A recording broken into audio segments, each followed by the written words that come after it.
మాట్లాడుగాక యొక్క కుయుక్తులు దురాలోచనలు ఇంకా కొనసాగుతూనే ఉన్నాయి మన ధ్యానాలలో. పోయిన వారం ఏం ధ్యానం చేశాం? ఆయన పట్టుకోవాలని చూశారు, ఆయన ఇబ్బంది పెట్టాలని చూశారు. ఎలాగా? మీరు ఉపవాసం ఉండకుండా నువ్వు నీ శిష్యులు వెన్నులు విరిచి ఎందుకు తిన్నారయ్యా? విశ్రాంతి ముందు తినకూడదు కదా, సబ్బాతును ఆచరించాలి కదా అని ప్రభువుని అడిగినప్పుడు ప్రభు అన్నాడు, విశ్రాంతి దినమునకు కూడా నేనే ప్రభువును. దేవునికి స్తోత్రం. హల్లెలూయా. దావీదు సన్నిధి రొట్టెలు తిని బ్రతికాడు కదా, దానికి తప్పుగా దేవుడు ఎంచలేదు. ప్రాణం పోయినంతగా ఉన్నప్పుడు ప్రభు కనికరిస్తాడు. ఆచారం కాదు ముఖ్యం, ఎదటివాడికి ఆకలి తెరచడం ముఖ్యమని ఆ కోణంలో మనం వాక్యాన్ని పోయిన వారం ధ్యానం చేస్తాం. చాలా చక్కగా ప్రభు మనతో పోయిన వారం ప్రభు మాట్లాడాడు. ఎవరెవరిని కనికరించాలని చెప్పారు? పిల్లలను, ఎదవరాలను కనికరించాలి. తర్వాత శత్రువులను కనికరించాలి. శత్రువులను ప్రేమించి వారి వరకు ఏం చేయాలి? మనం ప్రార్థన చేయాలి. తర్వాత హింసించవరకు అదే.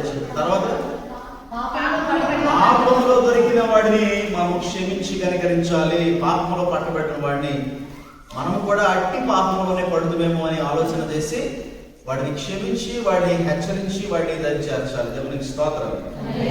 అయితే ఎవరి మీద కనికరం చూపించకూడదు కూడా ప్రభు మనతో మాట్లాడాడు. ఎవరి మీద? హృదయం లేని వాడి మీద కనికరం మనము చూపించరాదు. అంటే మరల పడిపోయే వాడి మీద, దాని యందు ఆనందిస్తున్న వాడి మీద కనికరము. రెండోది ఎవరి మీద?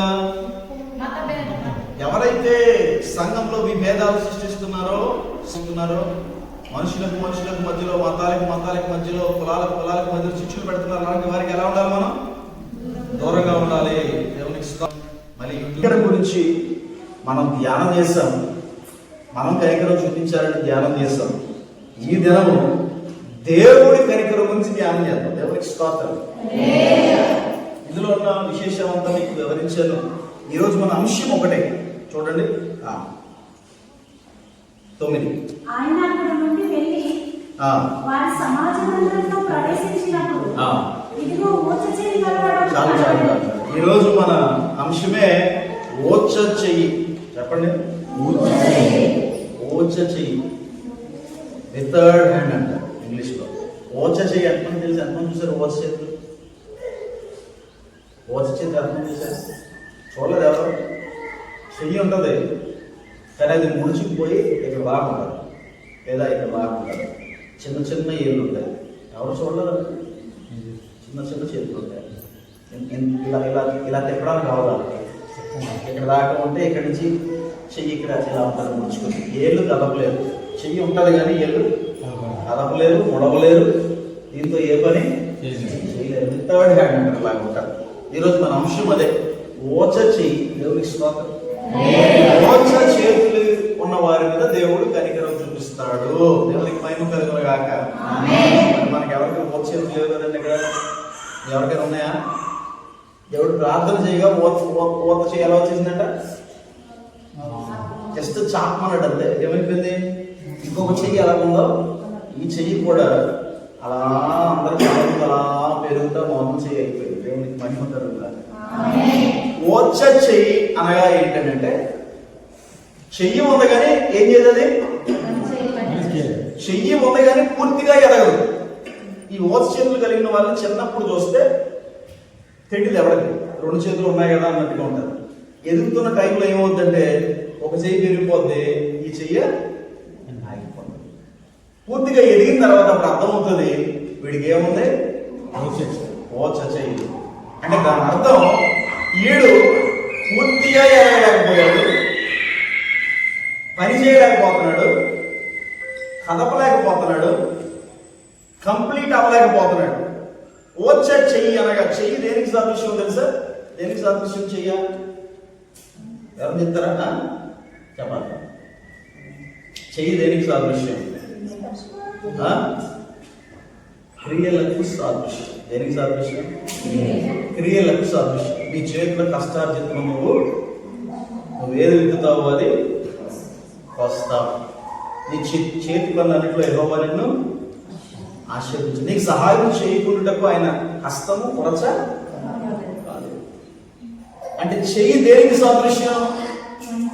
నీ కుడి చేతిని పట్టుకుని నేను పైకి లేవనెత్తుతాను, నా చేతిలో నిన్ను చుట్టుకుని. వీటన్నిటిని ఏం చెప్తున్నానంటే చెయ్యి క్రియలకు సాదృశ్యం, అనగా పనికి సాదృశ్యం, ప్రవర్తనకు సాదృశ్యం, నడవడికకు సాదృశ్యం. ఓచ చెయ్యి అనగా ఏంటంటే స్పిరిచువల్లీ ఇన్కంప్లీట్ బిలీవర్, అంటే ఆత్మీయంగా పూర్తిగా ఎదగలేకపోయిన ఒక విశ్వాసికి సాదృశ్యం. చెప్పాలి ఎవరు? ఆత్మీయంగా పూర్తిగా ఎదగలేకపోయిన విశ్వాసికి అంటే వారు సంఘంలో ఉంటారు, యేసయ్యను ప్రేమిస్తారు కానీ దేవుని కొరకు పని చేయలేదు. దేవుడు అంటే చాలా ఇష్టం కానీ పవిత్రంగా ఉండలేదు. యేసయ్య అంటే చాలా ఇష్టం, రక్షణ ఉంది కానీ క్రియలు ఉండవు. దేవుడు అంటే చాలా ఇష్టం, సంఘం అంటే చాలా ఇష్టం కానీ ప్రార్థన చేయలేదు. ప్రభు అంటే చాలా ఇష్టం కానీ రోజు కనీసం 5 అధ్యాయాలు కూడా వారు చదవలేరు. వీళ్ళు ఎవరంటే ఓచ చేతులు కలవారు. ఏ చేతులు? చెయ్యి ఉంది కానీ ఏం చేయదు, రక్షణ ఉంది కానీ ఏం లేవు, క్రియలు లేవు. మారు మనసు ఉంది కానీ ఏం లేవు, ఫలములు లేవు. వాక్యం సెలవుస్తుంది, మారు మనస్సుకు తగిన ఫలములు ఫలించుడి, లేని ఎడల గొడ్డలి చెట్ల వేర దగ్గర ఉంచబడి ఉన్నది, ఆయన వచ్చినప్పుడు దాన్ని నరికి అగ్నిలో. మారు మనసు ఉండడం ప్రాముఖ్యం కాదు, మారు మనసుకు తగిన ఫలాలు ఉన్నాయా. పరిశుద్ధాత్మ అనుభవం ఉండడం ప్రాముఖ్యం కాదు, ఆత్మ వరాలు ఉన్నాయా, ఆత్మ ఫలాలు ఉన్నాయా.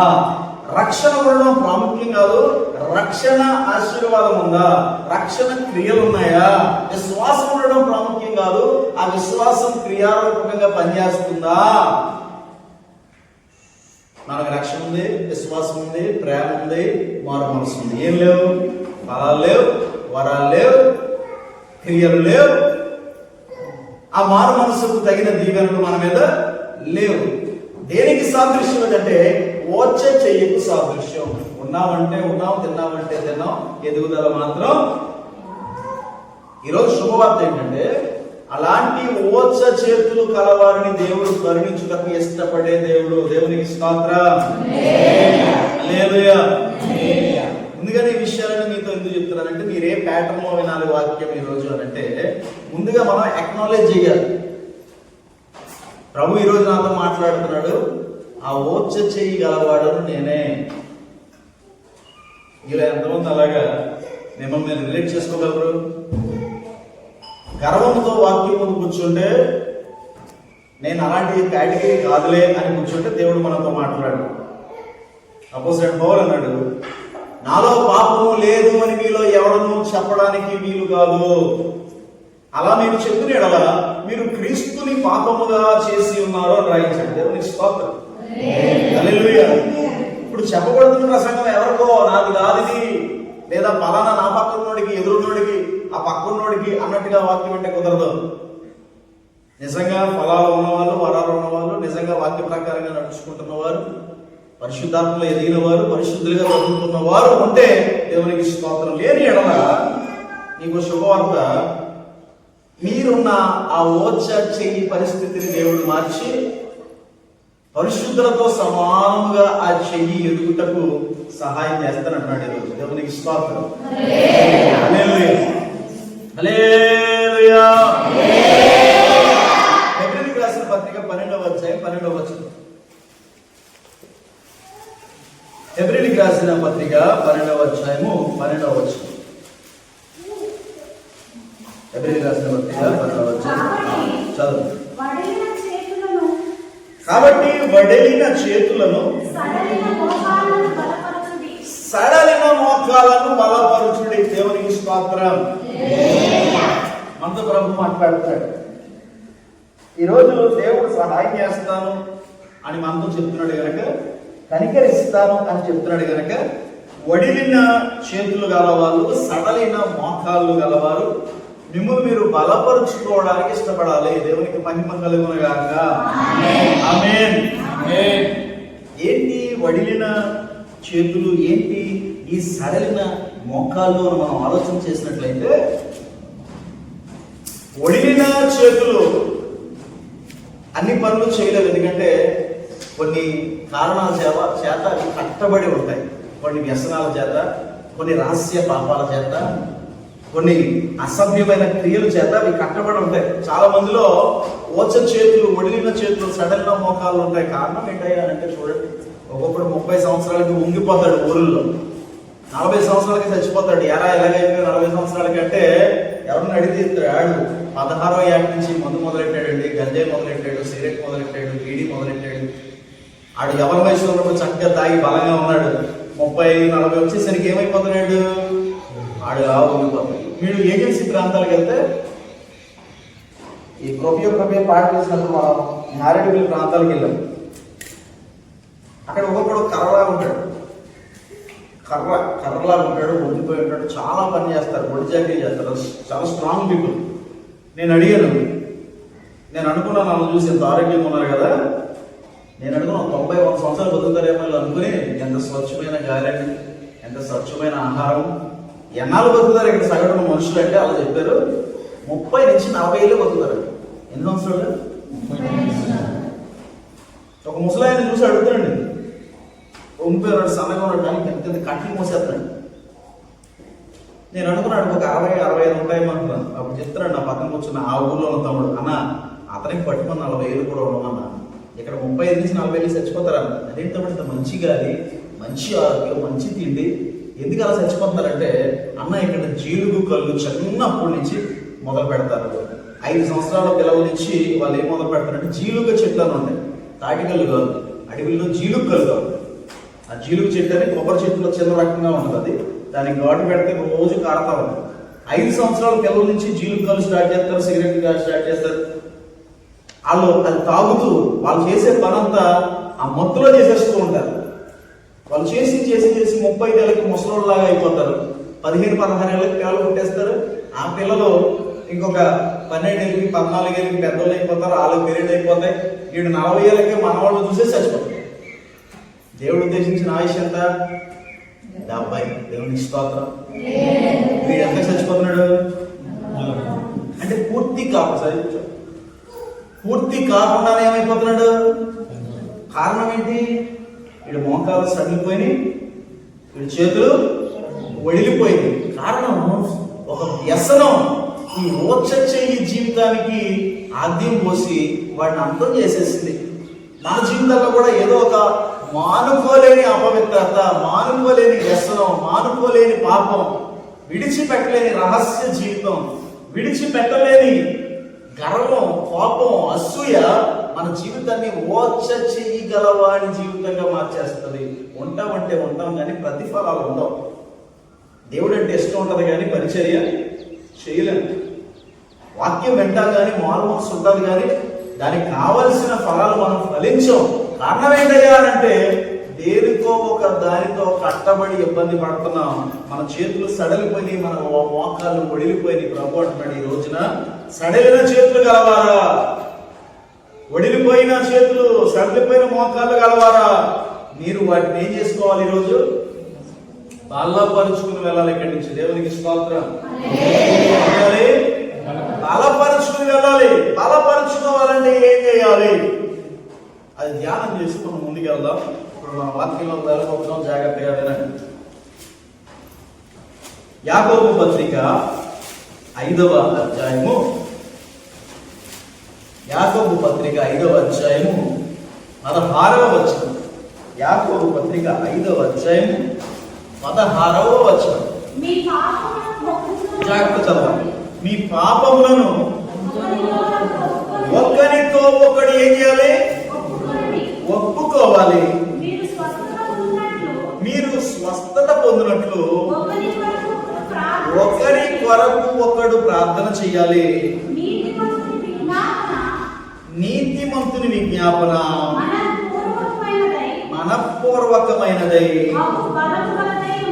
బహు బలము గలదై ఉండదు. దేవునికి స్తోత్రం. గమనించాలి, సడలిపోయిన చేతులు. ఎప్పుడది ఇంకొక చేతి వల్ల మారిందంట.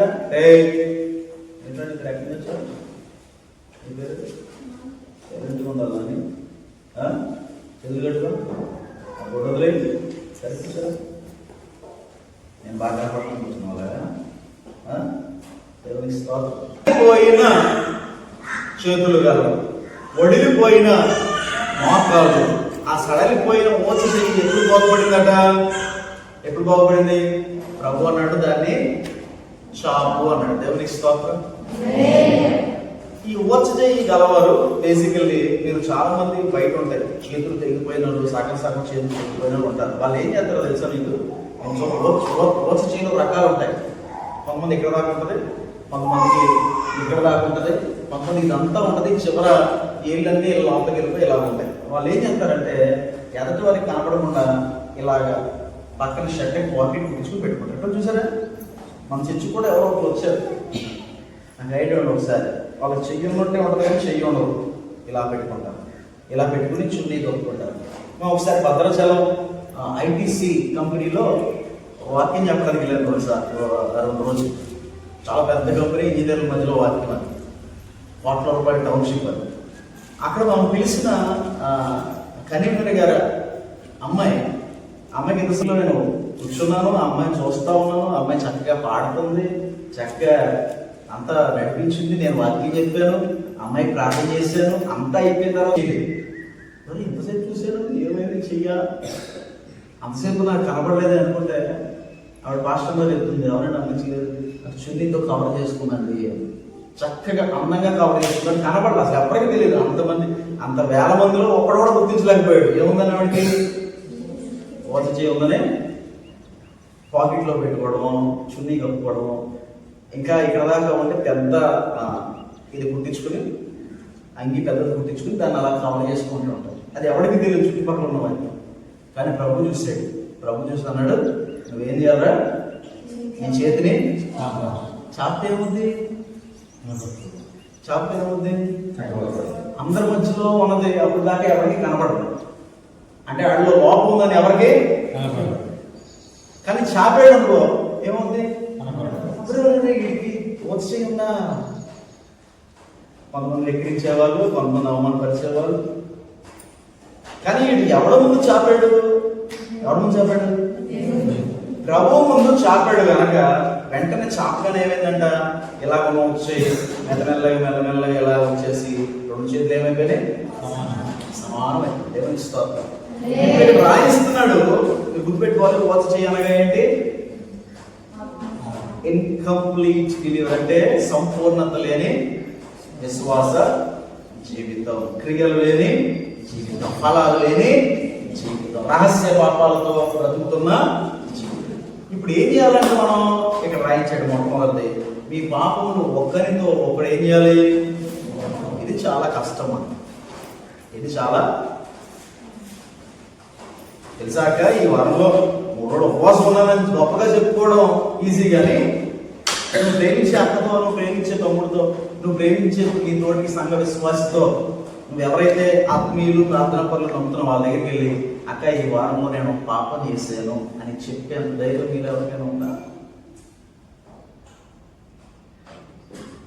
ఈ రహస్య పాపాల నుంచి బయటపడాలంటే ఒక్కరి ప్రార్థన సరిపోతుంది. దేవునికి స్తోత్రం. నాకంటే నేను ప్రార్థన చేసుకుని బయటకు వచ్చేస్తాను అనుకునే విషయాలు కొన్ని ఉంటాయి. కానీ ఓచ చెయ్యి నీకుంటే అది చాపితేనే కానీ సమానం కాదు. దేవునికి స్తోత్రం. అది రహస్యంగా పెట్టుకుంటే సమానం అయిపోతుందని ప్రయత్నం చేసామనుకో ఎప్పటికీ నీకు ఒక నమ్మకస్తులు ఉండాలి. అలా నమ్మకమైన వారిగా దైవ సేవకులను సేవకురాలను ప్రభు మీకు ఇచ్చాడు. దేవునికి స్తోత్రం. దేవుని ముందు ఒప్పుకుంటున్నాం సరే, మరి మనుషుల ముందు వాక్యం చెప్తుంది, మీ పాపములు దేవుని ముందు మనుషుల ముందు కూడా ఏం చేయాలంట? మనం ఎంత దారుణమైన ప్రజలు అంటే మనం దేవుడి ముందు ఒప్పేసుకుంటాం, కానీ మనుషుల ముందు మనం ఎప్పుడు కూడా పరిశుద్ధులము అనిపించుకునే ఆ పిక్చర్ చూపించుకోవాలని తెగ పరితపిస్తూ ఉంటాం. దేవుడు చాలా పరితపిస్తూ ఉంటాం.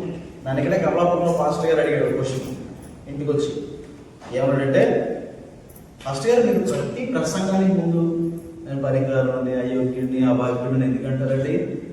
దేవుడు రక్తంతో మిమ్మల్ని కడిగేసి రాజుగా చేశాడు కదా, ఇంక మనం ఇప్పుడు అలా కనకూడదు కదా. అప్పుడు నేను అన్నాను, అపోజిట్ పౌలు ఏమన్నాడు? 20-30 సంఘాలు కట్టేసిన తర్వాత అపోజిట్ పౌలు సంఘంలో అంటున్న మాట ఏంటంటే, కాపులలో నేను ప్రధానమైన వాడు అన్నాడు. ఇస్తాను హల్లెలూయా. నిన్ను దేవుడు తన రక్తము చేత పరిశుద్ధపరిచినప్పటికీ దేవుడు పిల్లరా, నీ శరీరం యొక్క దౌర్బల్యమైన స్థితి నీకు ఎరిగినవాడు గనక వేషధారిగా ఉండక నీ స్వభావం ఉన్నది ఉన్నట్టుగా దేవుని ముందు మనుష్యుల ముందు నువ్వు కనపరుచుకుంటే నీకు దేవుని సహాయం కావాలి, నీకు తోటి విశ్వాసి యొక్క సహాయం కూడా కావాలి. దేవునికి స్తోత్రం. ఈ ఊర్జ చేతి నుండి బయటికి రావాలంటే నువ్వు ఎవరైతే సంఘంలో నాకు అత్యంత నమ్మకస్తురాలు, ఈమె ఫ్రెండ్స్, నేను ఈమె అక్క, నేను ఈమె చెల్లి, నేను ఈడు తమ్ముడు అని ఎవరో ఒక నమ్మకంలో ఉంటారు కదా, వారి దగ్గర నువ్వేం చేయడానికి ఇష్టపడాలి? నీ పాపము ఒకవేళ వారి దగ్గర ఒప్పుకునే పరిస్థితి లేకపోతే దైవజనుడి దగ్గర, దైవ సేవకుడి దగ్గర నీ పాపాన్ని నువ్వేం చేయాలి? ఒప్పుకోవాలి. నువ్వు అలా నమ్మకస్తుల దగ్గర ఒప్పుకున్నప్పుడు ఒక్కరి కొరకు ఒక్కరు ప్రార్థన చేసుకున్నప్పుడు నీకేం కలుగుతుంది అన్నాడు? స్వస్థత కలుగుతుంది. కారణం ఏంటంటే మనపూర్వకమైన ప్రార్థన అది బహు బలముగా నీ నిమిత్తము నీ సహోదరుడు సహోదరి విజ్ఞాపన చేయాలి. దేవునికి స్తోత్రం. అప్పుడు దేవుడు మనల్ని కనికరిస్తాడు. దాన్ని నువ్వు చాపాలి, దాన్ని నువ్వు బయటికి తీయాలి. ఏది కప్పుకున్నావో అది బయటపడాలి. దేవునికి మహిమ కలుగును గాక. ఆమేన్. అలాగని అల్లరి చేసే వ్యక్తులతో చెప్పుకోమని అన్నట్టు కొంతమంది అల్లరి చేసి పడేస్తారు. ఏదైనా విషయం తెలిస్తే వారు ఏం చేస్తారు? నాలిక బయటికి తీసి మొత్తం ఊరంతా దరిద్రమైన స్వభావం. నేను చాలాసార్లు ఈ సంఘంలో మొట్టమొదటి నుంచి హెచ్చరిస్తూనే వస్తాను. ఇప్పుడు వారు మరొకసారి జ్ఞాపకం చేస్తాను. ఒక విషయం తెలియగానే అందరికీ ఫోన్లు చేసి చెప్పేవారు సాతాను పిల్లలు. ఎవరు? దేవుని పిల్లలు. దైవజనుడు చెప్పొచ్చు, దైవజనుడు చెప్పొచ్చు, ఇది ఒకటి గుర్తుపెట్టుకోండి. పాస్టర్ గారికి చెప్పొచ్చు, వాళ్ళు మంచి పిల్లలు. ఎందుకంటే యోసేపు చెడుతనం తీసుకెళ్ళి ఎవరు చెప్పారు? ఊళ్ళో వాళ్ళందరికీ చెప్పలా. అమ్మకు చెడుతనం తీసుకెళ్ళి ఎవరు చెప్పాడు? యాకోబు చెప్పాడు, తండ్రికి చెప్పాడు. ఆత్మీయ తండ్రికి ఆత్మీయ తల్లికి సంఘంలో ఎవరన్నా పొరపాట్లు చేస్తుంటే నేను ఫోన్లు చేసి చెప్పండి, ఇబ్బంది లేదు. కానీ విషయం తెలియగానే నలుగురు సహోదరులకి చెప్పేసి, ఊళ్ళో వాళ్ళకి చెప్పేసి, ఫోన్లు చేసి చెప్పేసి, ఇలాంటి వారు సాతాను పిల్లలు. దేవుని పిల్లలు ఏం చేస్తారంటే నమ్మకమైన వాడిగా వారి నిమిత్తం ఏం చేస్తారు? కనుక మీ పాపాన్ని మీరు కప్పుకోవద్దు. ఓచ చెయ్యి మీకుంటే, ఒకవేళ మీ కుటుంబంలో భార్య భర్తలు ఉన్నారు, నీ భర్తకు చెప్పుకోవాలి, నీ భార్యకి చెప్పుకోవాలి. నాకు అనేకమైన పొరపాట్లు నా భార్యతో నేను పంచుకున్నాను ఈ 10 ఏళ్ళ వైవాహిక జీవితంలో. ఏ సీక్రెట్స్ మెయింటైన్ చేయడానికి ఇష్టపడకుండా తప్పు చేయగానే పాపాలు పొరపాట్లు పడిపోతే అమ్మా నన్ను లేవనెత్తాలి నువ్వు. అలాగే నా భార్య నా దగ్గర తన పొరపాట్లు ఒప్పుకున్నాను. కుదురుకుండదు నా మనసు. ఏదైనా పొరపాటు చేశానా అది నేను నా తల్లిదండ్రులకు ఒప్పుకోవాలి, నా భార్య దగ్గర ఒప్పుకోవాలి. అది నాకు అలవాటు అయ్యింది, దేవుడు అలవాటు చేశాడు. కారణం ఏంటంటే నేను ఎప్పుడు మనశ్శాంతిగా ప్రశాంతంగా బతకాలని ఆశపడతాను. దేవునికి నేనేది దాచుకోను, వాళ్ళు బయట పెట్టాలని ఆశపడుతూ ఉంటాను. దేవునికి మహిమ కలుగును గాక. కారణం మీ దేవుని బిడ్డలారా, మీ భర్త మీ భార్య క్రీస్తునందు భౌతికంగా కాదు, క్రీస్తునందు భర్త భార్య కూడా సహోదరిగా. దేవుని స్తోత్రం. మనుషులు అని కాదు, క్రీస్తునందు. తప్పుగా తీసుకో, క్రీస్తునందు. తోటి ఆత్మీయులే కనుక నువ్వు తప్పు చేస్తే అది దాచకుండా నీ భర్తతో చెప్పాలి. నువ్వు తప్పు చేస్తే అది దాచకుండా ఎవరితో చెప్పాలి? నీ భార్యతో చెప్పాలి. ఎందుకంటే విశ్వాసుల కుటుంబాలు కనుక నువ్వు తప్పు చేస్తే దాచకుండా తల్లిదండ్రులు చెప్పేయాలి. అలా చెప్పినప్పుడు ఏం జరుగుతుంది? నిన్ను దేవుడు కనికరిస్తాడు. దేవునికి స్తోత్రం. నీ యథార్థమైన మనస్సును దేవుడు చూసి నిన్ను క్షమించే ఆ మనస్సు నీ భార్యకు నీ భర్తకు ఇచ్చి నిన్ను కరుణించి నీ ఓచ చెయ్యిని క్రియలు చేసే చెయ్యగా ఆ స్వస్థపరిచేస్తాడు. దేవునికి మహిమ కలుగును గాక. సిఆర్ గోయల్ గారి పేరున్నారు. ఈ వారంలో ఎవరన్నారు? ఎంతమంది? ఎంత విపరీతంగా ఇండియా మొత్తాన్ని షేక్ చేసేసింది ఒక వార్త. సిఆర్ గోయల్ ఒకరితో ఎంగేజ్మెంట్ జరిగింది. చాలా డబ్బున్న అమ్మాయి వివాహం నిశ్చయించబడింది. ఆడు చాలా కోటీశ్వరుడు. ఎంగేజ్మెంట్ అయింది. ఎంగేజ్మెంట్ అయిన తర్వాత తెలిసింది పెళ్లి కొడుకుది రియల్ జుట్టు కాదు, విగ్. అది ఏంటది? అది రియల్ జుట్టు కాదు, అది విగ్గు. నాకు ఇష్టం లేదు, రియల్ జుట్టే ఇష్టం, నన్ను మోసం చేశాడు అనుకునే మనసులో ఇంతకుముందు ఈమె ప్రేమించిన ప్రియుడి యొక్క సహాయం తీసుకుని ఈ నెల 14వ తారీఖున లోనావాలలో ఉన్న కోర్టుకి తీసుకెళ్ళి పైకి ఎక్కి చూసుకున్నప్పుడు వెనకాల నుంచి దోసేసింది. ఎవడనే? ప్రియుడు. ఆడు టైం బాగుండి ఓ చెట్టు పట్టుకుని పైకి వచ్చేసాడు. పైకి రాగానే అన్నది, సడన్ గా పాము వచ్చింది, నేను అందుకే గెట్టేశాను, నేను కాపాడడానికి అన్నాడు. ఆ బుద్ధుడు సంవత్సరాలు అంటాడు. ఆయన తప్పకి అర్థం కాదు, ఇదే తోసేసింది. పాముతే కింద పడేదని తోసేస్తారు ఎవరు? అవునా, నా ప్రాణాన్ని కాపాడేవన్నాడు. ఇంటికి వెళ్ళిపోయారు. ఆడేం చేశాడు? బర్త్డేకి ముందు ప్రీ బర్త్డే సెలబ్రేషన్ చేస్తున్నారు. ఇప్పుడు డబ్బున్న వాళ్ళు అంటే బర్త్డే 10వ తారీఖు అనుకోండి, 1వ తారీఖు నుంచి బర్త్డేలు చేస్తారు భార్యలకి, ప్రేమించిన వాళ్ళు. వీడు ప్రీ బర్త్డే సెలబ్రేషన్స్ ముంబైలో చేశాడు, పెద్ద హోటల్లో. సియా అందంట, అక్కడ నేను చేసుకున్నాను. నేను లోనావాలాలో అదే ఫోటోలో చేసుకుంటాను, నాకు చాలా నచ్చిందంటే మొత్తానికి గొడవ కూడా చేసి తీసుకెళ్ళిపోయింది. ఈసారి వీడు కూడా వచ్చాడు. వీడు వచ్చి 1400 ఎత్తుకు తీసుకెళ్ళి అక్కడి నుంచి మళ్ళీ ఇంకోసారి వచ్చేసింది. ఈసారి చచ్చిపోగానే ఇది పరిగెట్టుకుంటూ బయటికి వెళ్ళిపోయి ఆ గాడిని పిలిచి పైకి ఎక్కగానే భయంకరమైన గాలి వచ్చింది, నన్ను చేసుకోబోయే వాడు చచ్చిపోయాడు. ఇన్స్టాగ్రామ్లో చాలా ఎమోషనల్ పోస్ట్ పెట్టి నువ్వు ఎక్కడికి వెళ్ళిపోయావు, నీకోసం నేను ఎదురు చూస్తున్నాను, మన పెళ్లి కాలం నువ్వు వచ్చేస్తావని నాకు తెలుసు, ప్లీజ్ దయచేసి ప్లీజ్ కమ్ బ్యాక్ అని పోస్ట్ పెట్టి చూసే వాళ్ళందరూ కూడా అయ్యో సియాకి ఎంత పని అయింది, ఎంత పని అయింది అనుకుంటే ఈ తెలియజేసి చచ్చిపోయినాడు ఉన్నాడు. వాళ్ళ నాన్న కంప్లైంట్ ఇచ్చాడు, ఇది బరియల్కి వచ్చింది కానీ దీని మొహంలో బాధలేదు, నాకు ఏదో అనుమానం చూడనంటే దీని ఫోన్ రికార్డు చూస్తే, సీసీ కెమెరా చూస్తే దీని వెనకాల వాడు ఫాలో అయినట్టు, ఆడికి ఇది రోజు 4 గంటలు ఫోన్ చేసి మాట్లాడుతున్నట్టు బయటపడింది. ఏంట్రా అని తీసుకెళ్ళి 4 కొట్టేసరికి బయటపడ్డారు. నేనే చంపేశాను. అప్పుడు సియాని తీసుకెళ్ళారు. ఎందుకు చంపేవే అసలు అంటే సియా ఏం చెప్తున్నది, ఆడు నన్ను మోసం చేశాడు, ఆడి రియల్ జుట్టు కాదు, ఆడిది ఏంటి బిగ్గు. ఒకవేళ ఆడు పెళ్లికి ముందే జుట్టు తీసి ఇద్దాం అమ్మ నాది ముందు నేను పెట్టుకుని తిరుగుతానని చెప్పుకుంటే బతికినోడే. దేవుని పెట్టారా ఎంత బాగుందని సంగతి. ఒకవేళ ఏమైనా నాకు ఇష్టం లేదని చెప్పేసి ఉంటాయి, ఇంట్లో దగ్గరికి వెళ్ళి పెళ్లి క్యాన్సిల్ చేసుకుని ఇద్దరు బతికేవారు కదా, దాన్ని చంపేయాలా అంటే దాచిపెట్టింది బయటికి పడకపోతే ఎంత ప్రమాదం. ఇప్పుడు వాళ్ళ అమ్మ నాన్న అంటున్నారు, ఆడిని ఎలాగ చంపేసిందో, ఎవరు ఆడపిల్ల వాళ్ళ అమ్మ నాన్న ఆడిని ఎలాగ చంపేసిందో మా కూతుర్ని కూడా అక్కడికే తీసుకుని దోసిపోయి ఉండాలంటే బతకకూడదు. ఎంత దారుణంగా తయారయ్యారు. ఈ వారంలోనే జరిగిన ఇంకో సంఘటన చెప్తాను నేను, మా వాక్యానికి రిలేటెడ్. బెంగళూరులో శ్వేత ఒక అమ్మాయి, నేను సంతకం చూసాను, నాకు తెలియదు, చాలా ధనికమైన కుటుంబం. ఈ శ్వేత అనే అమ్మాయి ఒకరిని ప్రేమించి, అమ్మాయి చాలా హీరోయిన్ కంటే అందంగా ఉంది. దాన్ని చూస్తే ఎవడైనా సరే ఇది చంపిందా, ఇది చేసిందా అని అనుమానం రావాలి, అంత అమాయకంగా ఉంది, అంత చక్కని ఇన్నోసెంట్ ఫేస్తో. ఇది ఏం చేసిందంటే పెళ్లి కాకుండానే ఒకరితో బెంగళూరులోనే కాపురం పెట్టింది. రూమ్ తీసుకుని కాపురం పెట్టి వీళ్ళ నాన్నకున్న పలుకుబడిని వాడుకుని వీళ్ళ నాన్నగారు అడిగారని చెప్పి తెలుసున్న వాళ్ళ దగ్గర 30 లక్షలు అప్పు చేసింది. ఎంత అది వాళ్ళ నాన్నకి తెలిసింది. నేను ఎప్పుడు చేసిందంటే మీ కూతురు వచ్చి తీసుకుంది కదా, మీ కూతురు వచ్చి మొత్తానికి ఎందుకు తీసుకున్నది అని ఆరాధిస్తే బయటికి తెలిసింది ఈ అమ్మాయి ఒకటితో ఉంటుంది, ఆడి పరమ రోడ్డు, ఆడి కోసం 30 లక్షలు అప్పు చేసిందని చెప్పినప్పుడు ఇలా బాగా తిట్టారు. అమ్మ కావాలంటే నువ్వు పెళ్లి చేసేసుకొని ఉండడం ఎందుకు, ఇలాంటి పాపం చేయడం ఎందుకు, నీకు పెళ్లి చేస్తావు, మంచి సంబంధం, పెళ్లి చేసుకో, ఆయన వదిలే అని చెప్తే మళ్ళీ ఈ పిల్ల ఆడితో కలిసి వీళ్ళిద్దరు కలిసిన తర్వాత డిసైడ్ చేసుకుని డైరెక్ట్గా ఆడు ఆ అమ్మ ఇంటికి వచ్చి డైరెక్ట్గా ఇంట్లో వాళ్ళ అమ్మ, వాళ్ళ నాన్న, వాళ్ళ చెల్లి ఉన్నారు. ఈ అమ్మాయి ఏం చేసి తెలుసా, కిచెన్లోకి వెళ్ళి ఏదైతే షార్ప్గా ఉన్నాయో కత్తులు ఈ అమ్మాయి 2 తీసుకుని ఆడికి 2 ఇచ్చి మొదలు పెట్టారు. పొడిచిన చోట పడకుండా తల్లిని, తండ్రిని, చెల్లిని రకరకాలుగా సీరియస్ చంపేశారు. ఎంత దారుణమైన సంగతి.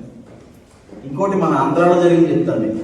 మన ఆంధ్రాలోనే మంగళగిరి ప్రాంతం ఈ వారంలో జరిగింది. ఒక 9వ తరగతి చదువుతున్న ఒక పిల్లోడు, 9th క్లాస్ పిల్లోడు చక్కగా ఉన్నాడు.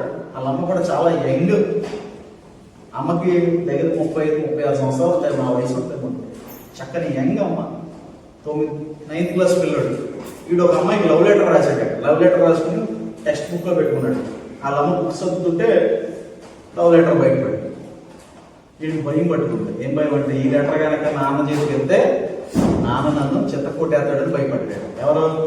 ఈ 9th క్లాస్ పిల్లాడు. వీడు స్కూల్కి వెళ్ళి ఏం వేసాడు ప్లాన్ అంటే, 10th క్లాస్ పంపించాడు. తెలిసి, అరే మా అమ్మకి ఒంటి నిండా నగలు ఉంటారా, ఆ నగలని నీకు ఇస్తాను, పని చేస్తానంటే ఏం చేయాలి? మా అమ్మ చదివారు. ఏం చేయాలా? మధ్యాహ్నం లంచ్ బ్రేక్లో ఇంటికి వచ్చాడు. వాళ్ళ అమ్మ పక్కింట్లో సోల్ చెప్పుకుంటా కూర్చున్నాడు, సీరియల్ చూసుకుంటా. ఫోన్ చేశాడు, అమ్మ నాకు ఆకలి ఇంటికి వచ్చాను రావే అన్నాడు. ఈలో పాడు వచ్చాడు, ఆడిని బాత్రూంలో పెట్టాడు. రావడంతోనే ఈ 9th క్లాస్ వాడు 10th క్లాస్ వాడు కలిసి పేద పిసికి చంపేదాకా పిసికి చంపేశాడు. ఎంత పిల్లడు, ఎందుకు చంపేశాడు? చిన్న లవ్ లెటర్ నాన్నకి ఇచ్చేద్దాలి అని. కానీ చంపేస్తే ఎక్కడికి వెళ్ళిపోతున్న ఆలోచన అడిగి ఆ వయసులో దాచి పెట్టింది ఎవడో కూడా దగ్గర బయట పెట్టకపోతే అది ఆఖరికి ఎక్కడ తీసుకెళ్ళిపోద్ది? మనం బయట ఉన్న వారిని నమ్మడానికి లేదు, కానీ ఇంట్లో ఉన్నవారిని, మనలో ఉన్నవారిని ఒకటి తప్పిదాలు ఒకరికి చెప్పుకొని దేవుడు. అలాగని ఎవరికి పడతాడని చెప్పాడు అట్లా. ఎందుకంటే ఏ మనుషుడు నమ్మదగిన వాడు ఆడని లేఖనం చదివిస్తుంది. కనుక మీ దైవ సేవకులతో పంచుకోండి, సేవకులతో పంచుకోండి. అమ్మ ఈ పరిస్థితిలో నేను ఉన్నాను, దయచేసి నాకు ప్రార్థన సహాయం కావాలి. దేవునికి స్తోత్రం. దాన్మోన్ అని ఒక పెద్ద సింగర్ ఒక పాట రాశాడు. ఆ పాట ఎప్పుడైనా నాకు చాలా ఏడుపు వస్తూ ఉంటాను. ఆ పాటలో ఏం రాశాడంటే, someone is praying for you, someone is knocking at heaven's door. అంటే నువ్వు ఇలా ఉండడానికి ఎవడో నీ కోసం ప్రార్థన చేస్తున్నాడు, ఎవడో పరలోకం యొక్క తలుపులు తడపడానో రాశాడు. దేవునికి స్తోత్రం. ఆ పాట మాట ఎప్పుడైనా నాకు చాలా ఎవరో సేవకులు నా కొరకు ప్రార్థన చేయబట్టే ఇలాంటి ఎడాలని బతుకుతాను అనిపిస్తుంది. ఎవరో బంధువుల్లో ఎవరో ఒకరు నా కోసం ప్రార్థన గుర్తొచ్చినప్పుడు చేస్తారు కదా, వాళ్ళ నిమిత్తం నేను బ్రతుకుతాను. ఏదైనా సభలకు వెళ్ళినప్పుడు ఎక్కడికైనా వెళ్ళినప్పుడు చాలా మంది చెప్తూ ఉంటారు, నాన్న నీ కోసం నేను ప్రార్థన చేస్తాను, నా కోసం ముసలోళ్ళు ఎక్కువ ప్రార్థన చేస్తూ ఉన్నారు ప్రభు కృపను బట్టి. చిన్నప్పటి నుంచి నా యవ్వన వయసు నుంచి ఆయా సంఘాల్లో, వందలాది సంఘాల్లో, వందలాది ప్రాంతాల్లో వాక్యం చెప్తున్నాడు. కనుక ముసలోళ్ళు ఎక్కువ నన్ను ఇష్టపడతారు, అది ఎందుకో తెలియదు. మన అంశమతే మేరీ అమ్మగారి గురించి ఈరోజు వాడు ఫోన్ చేస్తాను కదా అన్న. అలాంటి ఎవరో ముసలోళ్ళు నా కోసం ప్రార్థన చేస్తున్నారు కాబట్టి నేను ఎలా బతుకుతున్నాను అనిపిస్తూ ఉంటాను కాబట్టి దేవునికి స్తోత్రం. అలాగా మీ ప్రార్థనల వల్ల ఎవడో బతకాలి. దేవునికి స్తోత్రం. మీరే ఎంతమంది సంఘంలో బలహీనులుగా ఉన్నవారు నిమిత్తం ప్రార్థన చేస్తున్నారు? అరే పలానా వాడు చెడిపోతున్నాడు అంటాం, కానీ సంఘంలో ఆ చెడిపోతున్నాడు గురించి నువ్వు ప్రార్థన చేశావా? అరే సంఘంలో పలానావాడు దొంగోడు రా, పలానావాడు వ్యభిచారా, పలానావాడు కోపిస్తోడు రా, పలానావాడు పాపంలో పడ్డాడు రా అని అనుకుంటాం తప్ప ఆడి కోసం ప్రార్థన చేస్తున్నావా? నువ్వు ప్రార్థన చేస్తే పరలోక సహాయం పడుతుంది. దేవునికి మహిమ కలుగును గాక. వాడి కోసం ఏం చేయాలా? ఒకటి మనం ఏం చేసుకోవాలి? లేవనెత్తుకోవాలి. అప్పుడు మనం స్వస్థపరచబడతాం. దేవునికి మహిమ కలుగును గాక. మొట్టమొదటిది ఒప్పుకోలు కావాలి. దేవునికి మహిమ కలుగును గాక. అప్పుడు నీ ఓచ చెయ్యి ఏమవుతుంది? స్వస్థత పొందుకుంటుంది. వేషధారిగా మాస్క్ వేసుకుని తిరగొద్దు. ఒప్పుకోవడం నేర్చుకో. దేవుని దగ్గర, నీ నమ్మకమైన వారి దగ్గర, సేవకుల దగ్గర, నీ భర్త దగ్గర, నీ భార్య దగ్గర ఒప్పుకోవాలి. తర్వాత దగ్గరికి వెళ్ళిపోదాం. ప్రకటన గ్రంథం 3వ అధ్యాయము 15 నిమిషాలు. ప్రకటన గ్రంథం 3వ అధ్యాయం 15 నిమిషాలు. అందరూ చేశారమ్మా. 230వ పేజీ ఆఖరి పుస్తకం. చూసారా? నీ క్రియలను నేను ఎరుగుదును, నీవు చల్లగానైనను వెచ్చగానైనను లేవు. నీవు చల్లగానైనను ఉండిన ఎడల నీకు మేలు ఉండక వెచ్చనగా ఉన్నావు గనుక నేను నిన్ను నా నోట నుండి ఉమ్మివేయును ఉద్దేశించుచున్నాను. ఏమేయాలనుకున్నాడట? ఎవరి మీద? నువ్వు వెచ్చనగా అంటే సగం పరిశుద్ధులుగా సగం పాపాత్ములుగా ఎదగలేక అలాగే ఉంటూ సంఘంలో దేవుని బిడ్డల నాటకాలాడుతూ బయటికి వెళ్ళి ఇష్టానుసారం పనులు చేస్తూ ఇలాంటివి చేస్తున్న వారి మీద దేవుడు ఏమైనా నష్టపడుతున్నట్టు మీకు ఏమయ్యారా? ఎవరిరా?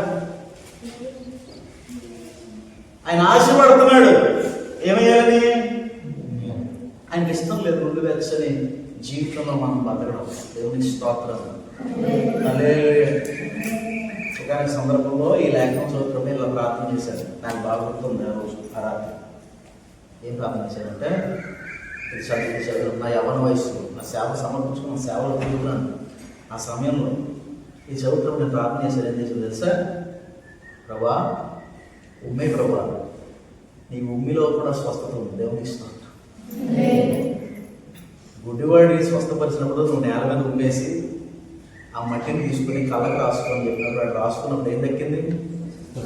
చదువు ప్రభా, ఆ నువ్వువెచ్చని జీవితం కలిగిన నేనే నా తండ్రి, నా మీద ఉమ్మేనాయన, నువ్వు ఉమ్మేస్తే నాకు స్వస్థత వస్తుంది. దేవునికి స్తోత్రం. ఒప్పుకోగలిగిన మనస్సు మనం దేవుని ముందు కలిగి ఉండే ప్రియ దేవుని అది ఎంతో గొప్ప విషయం. అయితే అలా లేకపోతే ఆయన అసహ్యపడతాడు. ఉమ్మేయడం అంటే ఏంటి? ఎప్పుడు ఉమ్మేస్తాం మనం? అసహించుకున్నాం. చెప్పుని బతుకుచాడా? నిజంగా ఉమ్మేస్తావా? వేస్తావా? చెయ్యం. జస్ట్ తూని బతుకుచాడా? ఉమ్మే పడదు. అదొక జెస్చర్. అది ఏం చెప్పడానికి? నువ్వంటే నాకు చాలా అసహ్యం అని చెప్పడానికి. దీని అర్థం ఏంటంటే దేవుడు పర్వతం ఉమ్మేస్తాడు, నువ్వు రోడ్డు మీద నిలబడాలి కాదు. దాని అర్థం దేవుడు అంత అసహించుకున్నాడు. ఎవరిని? అంటే పైకి ఒకటి, లోపల ఒకటి, బ్రతుకు ఒకటి, జీవితం ఒకటి, బోధ ఒకటి, జీవితం ఒకటి. ఇలాంటి ఇలా ఉంటే మీరు దేవుడు బిడ్డారా, దేవుడు మన మీద ఏమేస్తాడట? అసహించుకుంటాడట. చూడండి ఇంకా ఏమన్నాడు 17, నీవు నేను ఎప్పుడైనా అన్నప్పుడు మీరు చాలా బాధపడుతూ ఉంటాను. మేము మొక్కలను చూస్తూ ఉంటాను. నేను కూడా తిడతారు. కొంతమంది ముఖాలు మాడిపోతూ ఉంటాయి. ఇది వస్తగా పదే. ఇప్పుడు నేను అనట్లేదు మీరు తెలియబెట్టాలి. మాట్లాడారంటున్నారు. జాగ్రత్త చదువుకోండి. ఒకటి చదువు అనుమతి. నీవు దౌర్భాగ్యుడవు, దిక్కుమాలోడివి, నువ్వు దరిద్రుడవు, నువ్వు గుడ్డివాడివి, నువ్వు బట్టలేనోడివి, నేను ధనవంతుడిని, నేను డబ్బున్నోడిని, డబ్బు సంపాదించుకుంటాను, నాకేం తక్కువ అనుకుంటున్న వాడి మీద దేవుడు మేతాడు. దేవుడు అంటాడు మాట, నేను అన్నాయి కాదు. ఇప్పుడు ప్రభు అంటాడు ఏం చేయాలో చెప్తున్నాడు. ఎక్కడి నుంచి మనం ముందుకు వెళ్దాం. 18, నీవు ధనవృద్ధి చేసుకున్నట్లు అగ్నిలో కొట్టమి వేయబడిన బంగారము నీ దిశే మొల సిగ్గు కనపడుకున్నట్లు ధరించుకొనుటకు తెల్లని వస్త్రములను నీకు దృష్టి కలుగునట్లు నీ కనులకు కాటుకను నా యొక్క కొనమని నీకు బుద్ధి చెప్పుచున్నాను. నేను ప్రేమించి వారిని అందరినీ గది శిక్షించున్నాను కానీ ఆసక్తి కలిగి మానవలసిన దేవునికి స్తోత్రం. చూడండి, ఓచ చెయ్యి గలవానికి ప్రభు స్వస్థత పొందుకున్నట్లుగా కొన్ని టిప్స్ ఇస్తున్నాడు. 3 చేయమన్నాడు ఆయన. మొట్టమొదటి మనం చూసాం. ఏం చేయాలి? ఒకరి దగ్గర ఒకరు ఏం చేయాలి? భార్య దగ్గర భర్త, భర్త దగ్గర భార్య ఏం చేయాలి? సేవకుడి దగ్గర, సేవకుల దగ్గర ఏం చేయాలి? ఒప్పుకోవాలి. ఒప్పుకున్నప్పుడు ఏం జరుగుతుంది?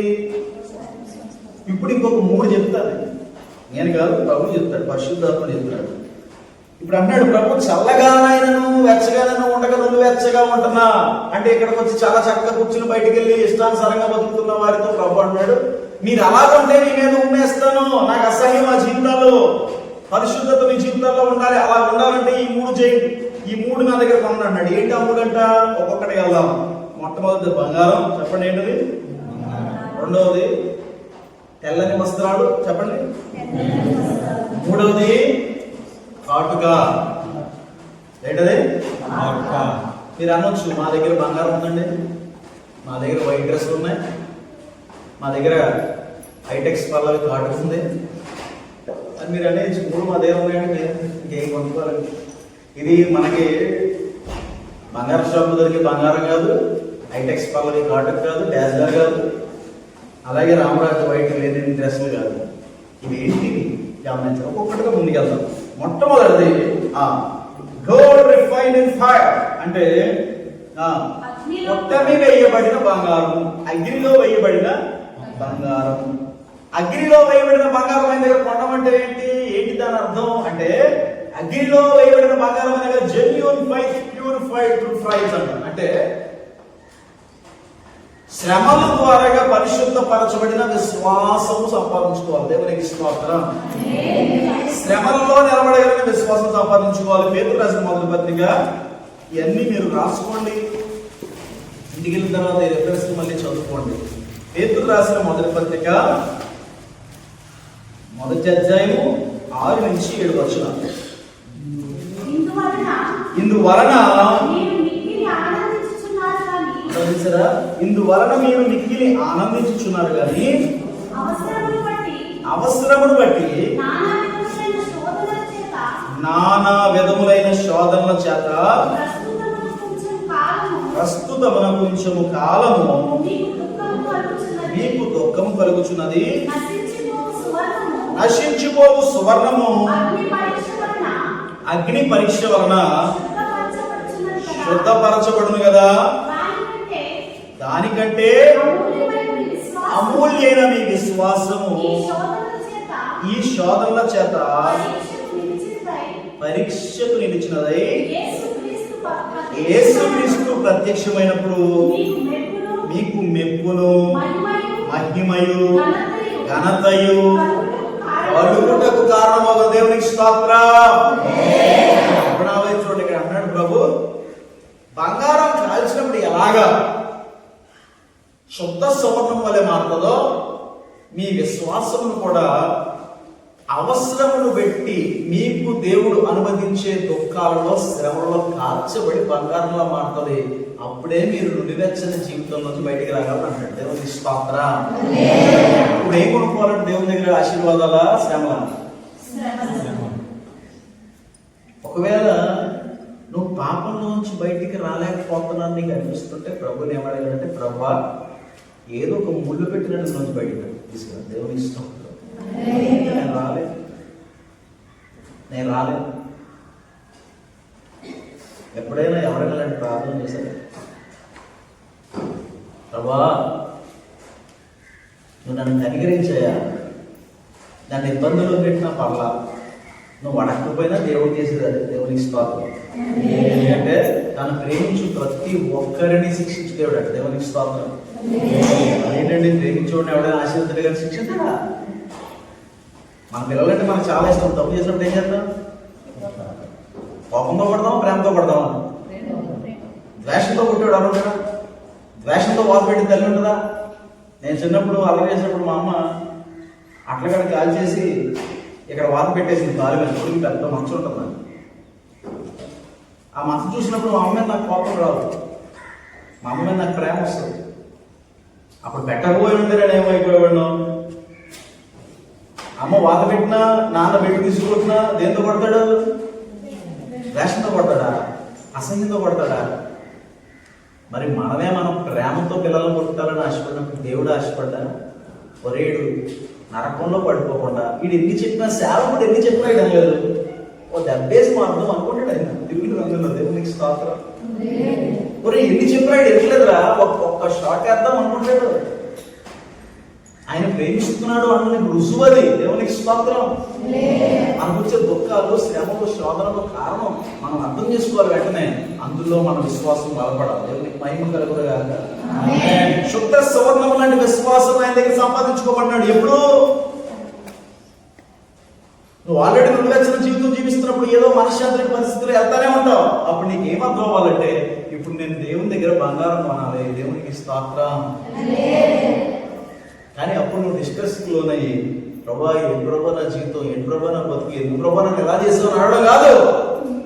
ప్రభా యోబు అన్నాడు, స్నేహితులందరూ వచ్చి తలో ఒకడో ఓదార్స్తామని వచ్చిన ప్రతి ఒక్కడు ఓదార్పు మొదలెట్టి, ఆ ఓదార్పు పెట్టి వెళ్ళిపోయిందంటే, ఏమీ చేయకుండా ఈ ప్రాబ్లం వచ్చి ఉంటుందండి నీకు, నువ్వు ఎప్పుడో ఏదో తప్పు చేసి ఉంటావు అన్న మొదలెట్టాడు ఒక్కొక్కడు. ఇది ఫీజు వచ్చిన ప్రతి ఒక్కడు ఇంక మొదలెట్టాడు ఒక్కొక్కడు. నువ్వేదో తప్పు చేస్తుంటావు, దేవుడు నీతిమంతుడు, న్యాయాధిపతుడు, న్యాయాధిపతి ఎవడు చేసిన దానికి అనుభవించాలా అంట మొదలెట్టారు. పరామర్శకు వచ్చినప్పుడు ఏం చేస్తున్నారా మీరు అని యోబు అనకుండా, యోబు ఏమన్నాడంటే పాటపాడాడు, నేను వెళ్ళే మార్గము నా యేసుకే తెలియును, శోధింపబడిన మీదట నేను సువర్ణమై మారేదను, నేను వెళ్ళే కడలేని కడలి తీరము, ఎడమాయ కడకు నా బ్రతుకున, కడలేని కడలి తీరము, ఎడమాయ కడకు నా బ్రతుకున, గురిలేని కరుణాన వేరువగా నా ఎదుటే నిలిచేవ నా ప్రభు, నేను వెళ్ళే మార్గము నా యేసుకే తెలియు. హల్లెలూయా. వాళ్ళందరూ మాట్లాడంటే వాళ్ళ మధ్యలో అంటున్నాడు, మీరు ఎన్నైనా అనంగా నేను వెళ్ళే మార్గం నాకు తెలుసు, మా దేవునికి తెలుసు. నన్ను శోధించిన తర్వాత నేను ఎలా అవుతాను? సైతాను శోధనకు కొన్నిసార్లు దేవుడు మనల్ని అప్పగిస్తాడు. దేవుడు శోధించడు, శోధనకు అప్పగిస్తాడు, కంచెను పేరుస్తాడు. కారణం ఏంటంటే నువ్వు పాడైపోతున్నావు ఆయన తెలుసు, నువ్వు నువ్వెచ్చగా బతుకుతున్నావు, కంచె ఉంది కదా అని, ప్రొటెక్షన్ ఉంది కదా అని. చూడు, ప్రొటెక్షన్ ఉన్నప్పుడు ఇప్పుడు మనం ఇప్పుడు ఒకరిని తీసుకెళ్ళి ఎవరు వస్తుంది అలా ఆ బయట కూర్చోబెట్టుకోం అనుకోండి, మా అమ్మలో అలా చూస్తున్నాం అనుకోండి, ఆడేదేం తప్పు చేస్తాడు? ఏం తప్పు చేస్తాడు? ఇంటి చేస్తాడు? ఆడి గదిలో ఉన్నప్పుడు చేస్తాడు, లేదా బార్లో ఉన్నప్పుడు చేస్తాడు.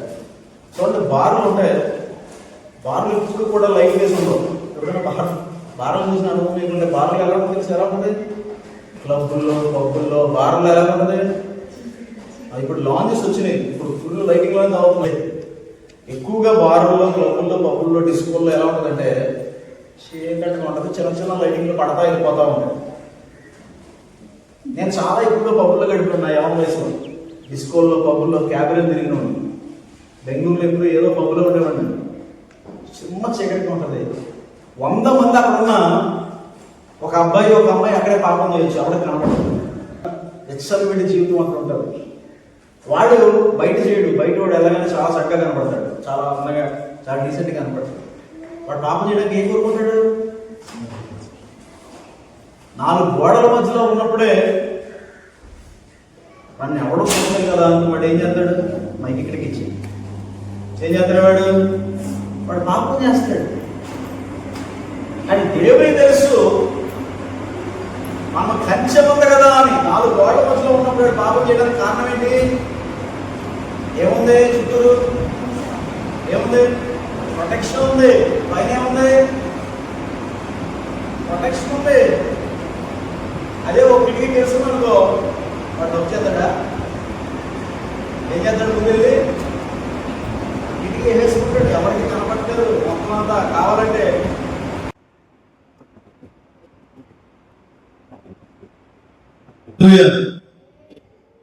కిటికీ రెడీగా ఉంది, దాన్ని ఏం చేస్తాడు? క్లోజ్ చేసి. కారణం ఇదంతా ఎలా ఉంటుంది? కంచినప్పుడు దేవుడి కంచె మనం కొన్నిసార్లు బలంగా ఉన్నప్పుడు మనలో ఏమొస్తుందంటే, మనకి నేనేం చేసినా పర్వాలేదు. దేవుడు ఏం చేస్తాడు తెలుసు? దేవుడు చాలా తెలివైన. దేవుడు ఏం చేస్తాడు? కంచె తెలిసి ఏం చేయడానికి పంపిస్తాడు? ఎందుకు? నువ్వు శోధించబడిన తర్వాత ఏం కావాలి? ఆ శోధన కనుక యోబు దేవుడిని దూషించుంటే, ఆ శోధనతో కనుక యోబు దేవుడి నుంచి తొలగిపోయి భార్య చెప్పినట్టు, భార్య ఏమొచ్చి యోబు ఎందుకయ్యా నీకు ఇస్తున్నాను, నువ్వు ఈ దేవుడిని ఎక్కేసి దూషించి చచ్చిపో. అప్పుడు యోబు అన్నాడు, 3 రోజులు మాట్లాడినట్టుగా మాట్లాడాడు. యెహోవా ఇచ్చాడు, యెహోవా ఆశీర్వాదం ఇచ్చినప్పుడు అనుభవించాడు. యెహోవా ఇప్పుడు ఏమి ఇస్తున్నాడు? స్మరిస్తున్నాడు, అనుభవించాడు. ఇబ్బందులు దేవుని దగ్గర బంగారంగా మారిపోవాలి. దేవునికి స్తోత్రం. శ్రమలో బంగారం లాంటి విశ్వాసాన్ని దేవుడి దగ్గర కొనుక్కోవాలి. ఎప్పుడు సరిచేయబడతావు? దేవుడు పంపిస్తున్న శ్రమను, అరే సరిచేయకు దేవుడి శ్రమ పంపిస్తాడని దేవుడు బాగా పడి ఎవరైనా తప్పు చేస్తాడు. నన్ను ఎలాగైనా బయటికి తీసుకురాడు తండ్రి, నాకు సహాయం చేయాలి. ఇందులో నేను దూషించను, ఇది నాకు తగినదే, నేను నిర్లక్ష్యంగా ఉన్నాను, నేను అలక్ష్యం చేశాను, నేను ఇబ్బంది పడ్డాను, నేను క్షమించలేను అని ప్రభువుని అడిగినప్పుడు ప్రభువుని బయటికి లాగుతాడు. నీ విశ్వాసాన్ని బాగుపరుస్తాడు. ఆశీర్వాదాల విశ్వాసాన్ని కాపాడుకునే కూడా, శ్రమలో కాపాడుకునే కూడా, ఇందులో కాపాడుకునే విశ్వాసాన్ని ఆశీర్వాదం. మనం ఆశీర్వదింపబడుతున్నప్పుడు, అన్ని వచ్చేస్తున్నప్పుడు విశ్వాసం ఎలా ఉంటుంది? నేను అడిగిన దేవుడు నివారించండి, నువ్వు అడిగిన దానికి నివాసం చేస్తా. మనం సరి చేయబడటానికి ఏదైనా పోవడం చెప్పాలి, ఏదైనా రావడం మంచిదా? మనం సరి చేయబడటానికి ఏదైనా పోవడం మంచిదా చెప్పాలి. ఇబ్బందిలో ఉన్నప్పుడు ఒకడికి నిజమైన మార్గం ఏంటో తెలుస్తుంది. బయటికి వెళ్ళి ఎంతో మంది మాంసం పాటిస్తాం. ప్రభు నమ్ముకోండి, రాములు ఒకరి నుంచి ప్రభు దేవుని ఉద్దేశం. ఇష్టం 2వ తరగతి రాబోతున్నాడు. ఎవరైతే ఆయన విశ్వాసం ఉంచారో వారు ఒకరి తప్పించుకోలేరు, కాబట్టి స్వాపడాడు. మనం ప్రకటిస్తాం, ప్రకటించినప్పుడు పడతారు, పెడతారు, వెళ్ళిపో మాట్లాడారు. కానీ ఆ వ్యక్తి వాదన వస్తున్నప్పుడు ఎక్కడికి వెళ్ళిపో అక్కడ మళ్ళీ వచ్చి వస్తుంది. రామవాడికి మీద పీడాడు, ఆ ఇబ్బంది అడిగి మీద పీడాడు. వాడి విశ్వాసం బలపడతా పాడైపోతారు. ఏదైనా గొప్పలో మీరు ఉంటే, ఏదైనా శ్రమలో మీరు ఉంటే, ఏదైనా ఇబ్బందులు ఉంటే నేను ఒకసారి ఆలోచించాను. నిర్లక్ష్యం జీవితం నాకుందా? ఓర్చ చేయని అలా ఉందా? దేవుడిని సరి చేయడానికి ముందు పెట్టాడు. సరిస్తున్నాను ప్రభా అని దేవుని పాదాల దగ్గర పడి బంగారాన్ని దేవునికి స్తోత్రం. హల్లెలూయా. చాలా ప్రాముఖ్యమైన ఉంది. యాకోబు పత్రిక 1వ అధ్యాయం యాకోబు పత్రిక 1వ అధ్యాయం సబరంగా మీ విశ్వాసం పరీక్ష ఓర్పును పుట్టించి ఎరిగి మీరు నానా విధమైన శోధనలో పడినప్పుడు అది మహానందముగా పెంచుకోవాలి. దేవునికి స్తోత్రం. నానా విధమైన శోధనలో పడినప్పుడు ఎలాగా పెంచుకోవాలంటే దాన్ని ఇట్ ఈస్ ఎ బ్లిస్ అనుకో. అది మనకి ఏమిట మహానందం. మీరు సంపూర్ణ అనుగానము ఏ విషయంలో పొగులుతున్నట్టు ఓర్పు తన క్రియను కొనసాగింపుని దేవునికి స్తోత్రం. నీలో ఒక సహనాన్ని కొనసాగించాలి. అసహనం ప్రదర్శించే ఈ శోధన ముందరకు సరిచేయబడ్డారు. నువ్వు సరి చేయబడినప్పుడు ఆ ముందు తొలగిపోతుంది. నీకు మహిమ కలుగునుగా. నీ ఓర్చ చేయి మామూలైపోతుంది, సరైపోతావు, సరిపోతావు. ఈ శ్రమ, ఈ అప్పు, ఏ ఇబ్బంది నిన్ను సరి చేయడానికి దేవుడు నీలో పెట్టి ఆయన ఇక్కడ తీసుకొచ్చాడు. దేవునికి మహిమ కలుగుతాడు. ఇప్పుడు ఇక్కడ వచ్చి ఏం నేర్చుకోవాలని నేర్చుకోవాలి. అదే యోగ అన్నట్లుగా నేను శోధనపడిన మీద ఎలా మారుతాను. యోగ 23 పనులు ఉంటుంది, ధ్యానం చేయండి. ముందుగా మొట్టమొదటిగా ఏం కొనాలి మనం దేవుని దగ్గర? ఎలాంటి బంగారం? అగ్నిలో పొట్టని వేయబడిన బంగారం అనగా మహాశ్రమంలో శోధింపబడి పరిపూర్ణమైన విశ్వాసం. దేవునికి స్తోత్రం. అది మహాశ్రమం ద్వారా శోధింపబడి పరిపూర్ణమైన విశ్వాసం మొట్టమొదటి. రెండోది ఏంటంటే మనం తెల్లని వస్త్రాలు. తెల్లని వస్త్రాలు అనగా ఏంటి? యెషయా గ్రంథము 61వ అధ్యాయం 10వ వచనం. యెషయా గ్రంథము 61వ అధ్యాయం 10వ వచనం.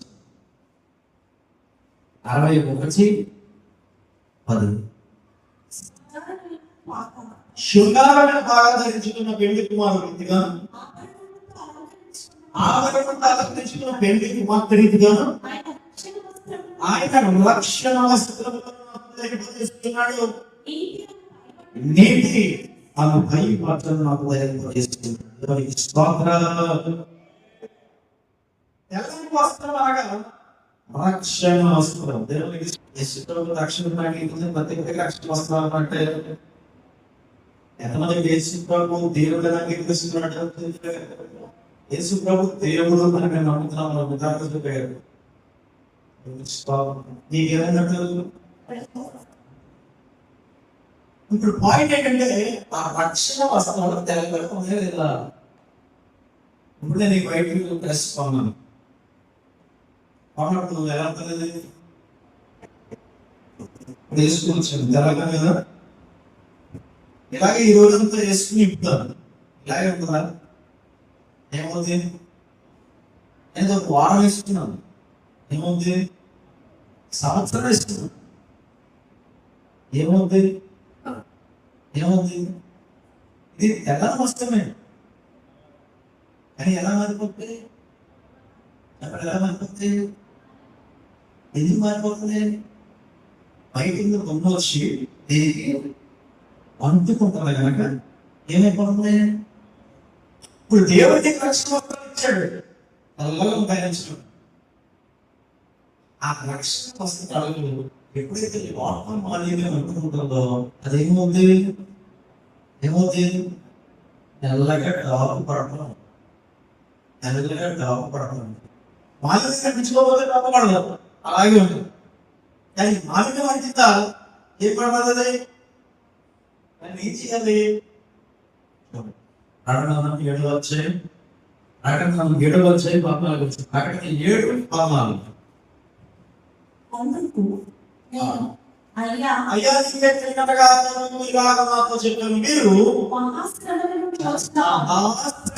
వచ్చిన వారు గొర్రె పిల్ల రక్తంతో తమ వస్త్రములను ముద్దుకొని వాటిని ఎలా వేస్తున్నారంట?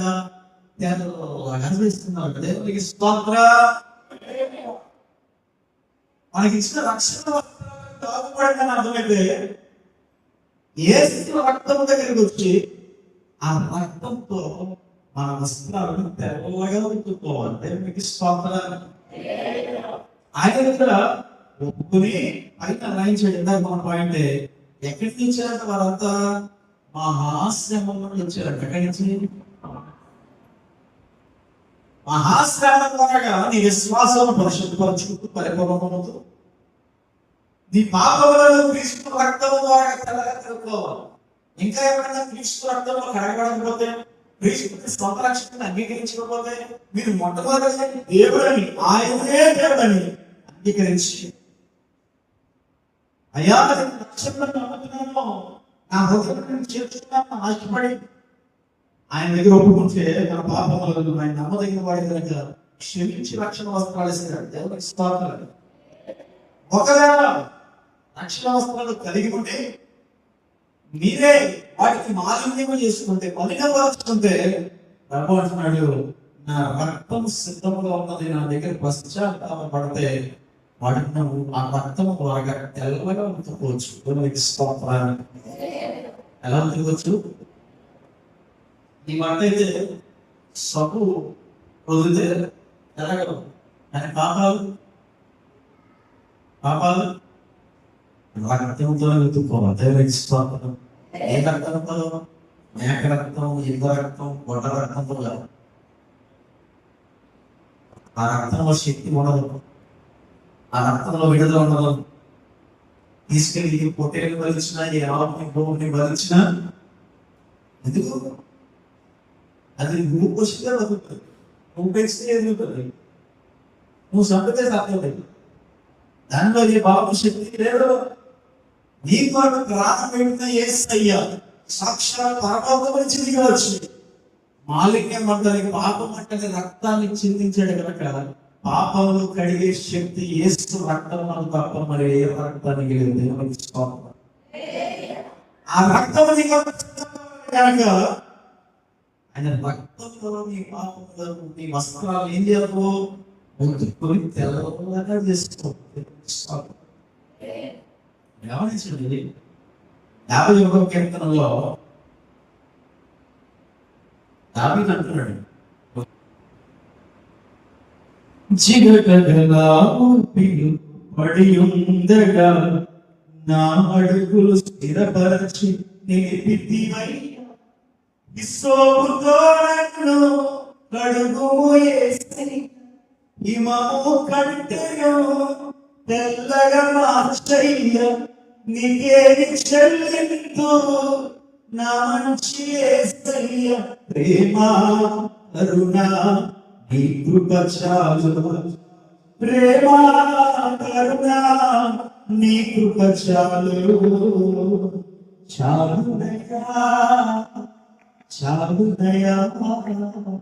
నీ కృప నాకు చాలునయ్యా, నీ కృప నాకు చాలునయ్యా. ప్రేమామయుడివై ప్రేమించావు, కరుణామయుడివై కరుణించావు. ప్రేమామయుడివై ప్రేమించావు, కరుణామయుడివై కరుణించావు. తల్లిగా ప్రేమించి తండ్రిగా లాలించి ప్రేమ కరుణ నీ కృప చాలు, ప్రేమ కరుణ నీ కృప చాలు. అక్కడ దాని అంటాడు, హిస్సోపుతో నన్ను కడగలిగాడు. ఏమో కంటే హిస్సోపుతో కడగడం ఏంటి తెలుసు? ఇస్రాయేల్ ప్రజలను ఐగుప్తులు ఇబ్బంది పడుతుంటే దేవుడు సంహారదూతను పంపించాడు. ఫరో ఐగుప్తు సామ్రాజ్యం అంతట్లో మగ పిల్లలు ఆ సంహారదూత చంపేస్తాడని చెప్పాడు. ఇస్రాయేల్ ప్రజలు చెప్పాడు, మీరు ఒక మేక పిల్లలను చెప్పి దాని రక్తం తీసి మీ యొక్క ఇంటి తలుపుల పైన రాయాలి. వాళ్ళు ఎలా రాసింది తెలుసా? ఈ ఇష్టపడే విశ్వ కణాలంటారు. మీరు మందతో బాగా చిన్నకపోతే ప్రశ్న ఆ ఇష్టం ఆ శ్రమని రక్తంలో ఉంచి ఇంటి మీద కొట్టేవారు. ఎవరైతే హింసతో ఆ రక్తాన్ని చెల్లారో ఈ సంహారంలో వచ్చిన రక్తాన్ని చూసి ఆ ఇంటిని విడిచిపెట్టారు. హల్లెలూయా. ఈయన దేవుని రక్తం అంటే దేవునికి స్తోత్రం. హల్లెలూయా. సిలువ నా బలిపీఠమా, నీ రక్తపు కోట నాకు నివాసమా. సిలువ నా బలిపీఠమా, నీ రక్తపు కోట నాకు నివాసమా. నన్ను నీవు పిలచిన పిలుపు రహస్యమా, ఇది నీ ధ్యాన కేంద్రమా. నన్ను నీవు పిలచిన పిలుపు రహస్యమా, ఇది నీ ధ్యాన సంకేతమా.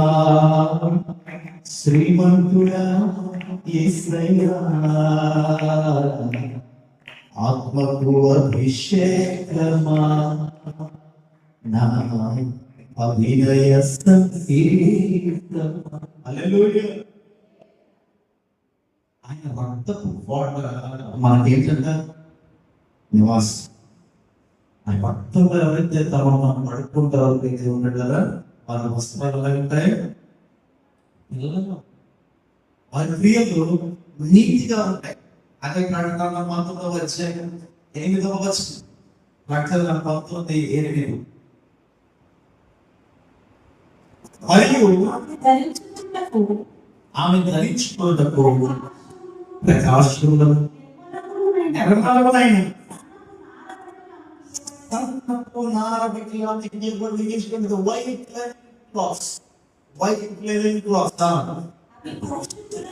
అది పరిశుద్ధులకి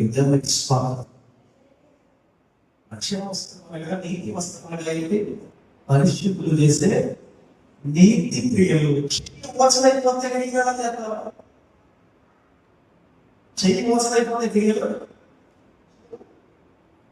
నువ్వు తెల్లగా చేసుకుంటే చెయ్యి మామూలుగా అవుతుంది క్రియలు చెయ్యాలి దేవునికి మహిమగా కాదు కదా. తెల్లని వస్త్రం దేవుడి దగ్గర కొనుక్కోవడం అంటే అర్థమైంది ఆయన రక్తము ఆశ్రయించడం దేవునికి మహిమ కలిగి కాదు కదా. దేన్ని ఆశ్రయించాలి రక్తంతో కడిగి నువ్వు కన్నీరు కాల్చినప్పుడు ఆయన రక్తం యొక్క ప్రభావం అని తలపైన నువ్వు కన్నీరు కాల్చాలి ఆయన రక్తం తగ్గబడే విధానం నువ్వు కన్నీరాన్ని పాదాలను కాల్చేవాళ్ళు ఆయన రక్తాన్ని తలపైన పశ్చాత్తాపంతో అయ్యారు చాలా దూరం వెళ్ళిపోయినారు చాలా రూపాయలు చేశారు చాలా బలహీనతలు వెళ్ళిపోయారు చేయకూడని విషయాలు చూశారు చేశారు చేతులు ఈ కళ్ళు ఈ కాళ్ళు అభ్యర్థిపోయి నా తండ్రి నా వస్త్రాలు నల్లగా అయిపోయి ఆయన అటుగా అడిగితే రక్తాన్ని పోషి తిరిగి తెల్లగా కడుగుతాయి దేవుడికి స్వాగతం మొట్టమొదటి తెచ్చి చెప్పాలండి బంగారం చెప్పాలి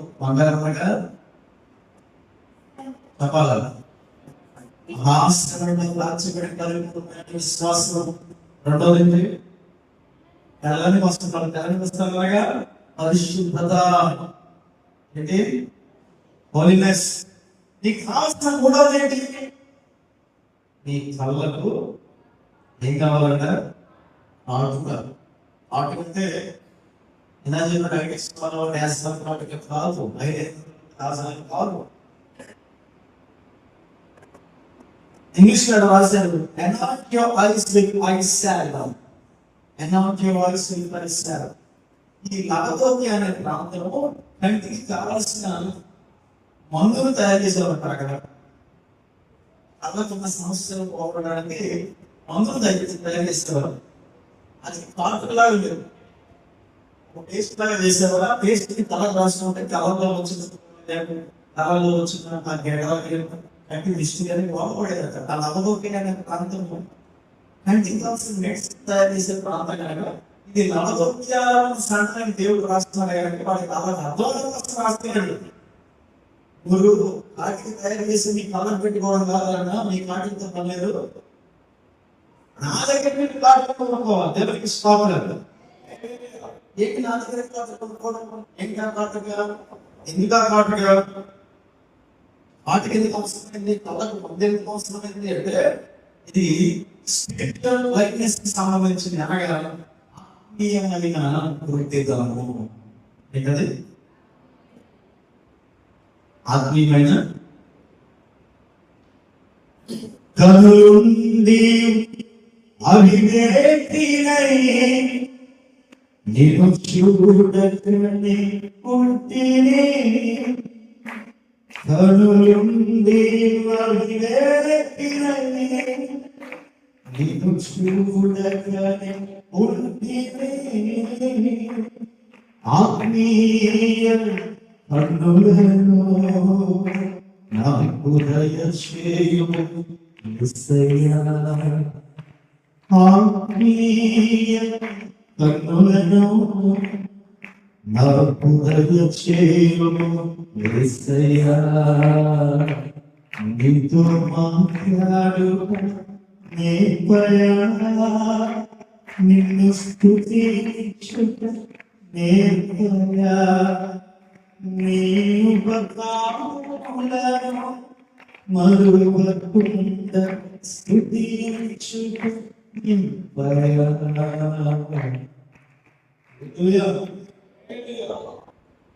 కళలు ఉన్నాయి కానీ ఏం లేదు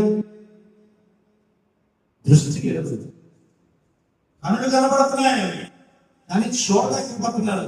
మరి కాటుగా వస్త్రాలు, ఈ కాటుగా వస్త్రాలు దృష్టిలో పోయి మీరు సరిగ్గా చూడడానికి భౌతికమైన కరుణతో కాటుగా వస్తున్నారు కదా, మరి మీ ఆత్మీయ నేత్రాలు వృద్ధికరం కలిగి ఉన్నాయి కదా. వాక్యం సెలవుస్తుంది, యుగ సంబంధమైన దేవత వారి మనోనేత్రము ఏకరం చేస్తుందట, వృద్ధికరము కలగజేస్తుంది. ఇటీవల మహారాష్ట్రలో ఒక వీడియో చాలా మంచిది. అదేంటంటే ఉన్న 50 ఏళ్ళ ఆంటీ 8th క్లాస్ పిల్లలను ప్రేమించి ఆ 8th క్లాస్ పిల్లలు ఇంటికి వచ్చేసేది. మీడియా ఛానల్ సరికి వెళ్ళిపోయి మైకి పెడుతున్నాను, ఇంట్లో కంప్లైంట్ చేయాలి. ఆ 50 years అంటే ఏం చేయాలో తెలుసు మీకు. నాకు చాలా సార్లు వచ్చిన వీడియో కొంత చూడడం అసలు. ఆ 50 years ఆంటీ 8th క్లాస్ పిల్లడు ఎందుకు వచ్చిన ఎంత వస్తుంది 50 ఏళ్ళు ఎందుకు క్లాసులో పిల్లడు వచ్చారు.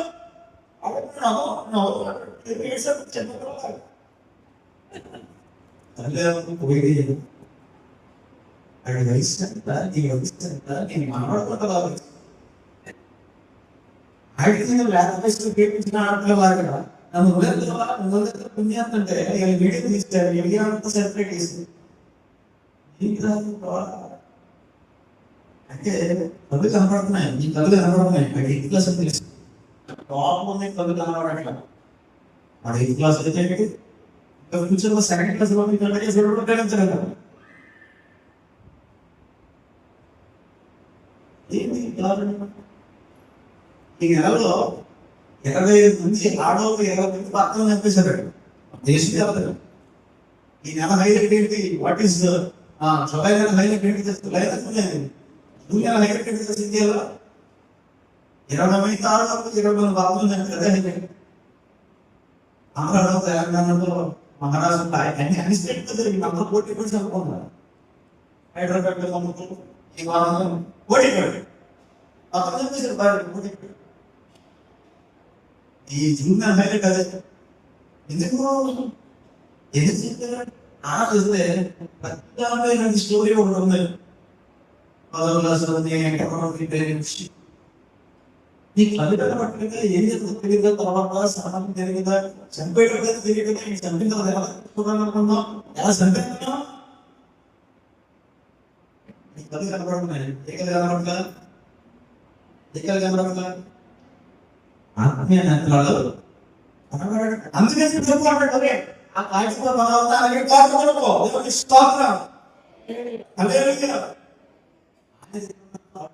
అర్థం ఏంటంటే ఆత్మీయ పనులు దేవునికి స్తోత్రం. ఏంటది? దేవుని ఏది సంపాదించుకోవాలి? ఆత్మీయ నేత్రాలు సంపాదించుకోవాలి. అమ్మే కళ్ళు ఊరిపడతాయి, ఆత్మీయ నేత్రాలు తెరవబడ్డాయి. ఏసీ తర్వాత ఏసీ అన్నాడు సముద్రం తెగడానికి ఆ వీధికి వెళ్ళిపోయి ఈ నమస్కారం తెగడానికి వెళ్ళిపోయి తెగడానికి వెళ్ళి స్ట్రైక్ పోయి దానికి వెళ్ళి అక్కడ ఆనందంగా మాస్టర్ గారు ఆయన దగ్గరికి వెళ్ళి ఆయన నీ కూడా ప్రార్థన చేస్తాడు. నీ పనులు వస్తాను దేవుని ఇస్తాను ఆయన ప్రార్థన చేసుకున్నాడు. ఏమొచ్చింది?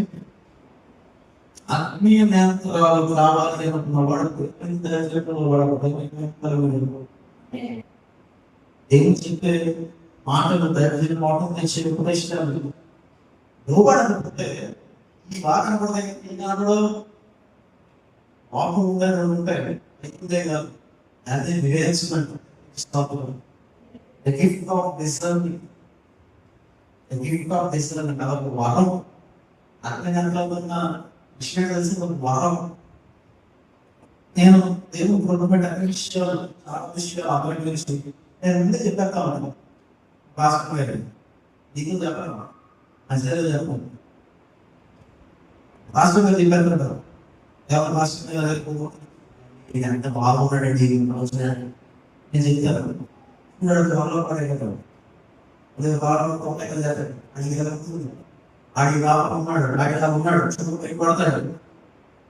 99% నేను చెప్పిన అన్ని దేవుడు చేశాడు. కారణం నేను చెప్పిన జరగడం కాదు. ప్రభు నాకు ఇచ్చిన వివేచన బలాన్ని బట్టి విషయాలు తెలియజేస్తాడు. సంఘటనతో నా మీరు కొరకు ముందుగానే జాగ్రత్తగా నేను తప్పుకోవడానికి ఇక్కడ దాకా పడుకోకుండా ఎక్కడి నుంచి నేను తప్పించుకున్నాను సందర్భాలు ఓ ఫలమైన జీవితాలు ఆత్మీయ జ్ఞానంలో తెరవబడి స్పష్టంగా చూడాలి. అప్పుడు ఎంత తక్కువ ప్రదర్శించినా నాకు అర్థం కాదు. పెద్ద పని అక్కడ పడిపడి దాని పక్కన వచ్చేసి నా బాల మీద పడిపోయి నేను చుట్టూ దూసేస్తాను. ఆయన దగ్గరికి రాను. ఎందుకు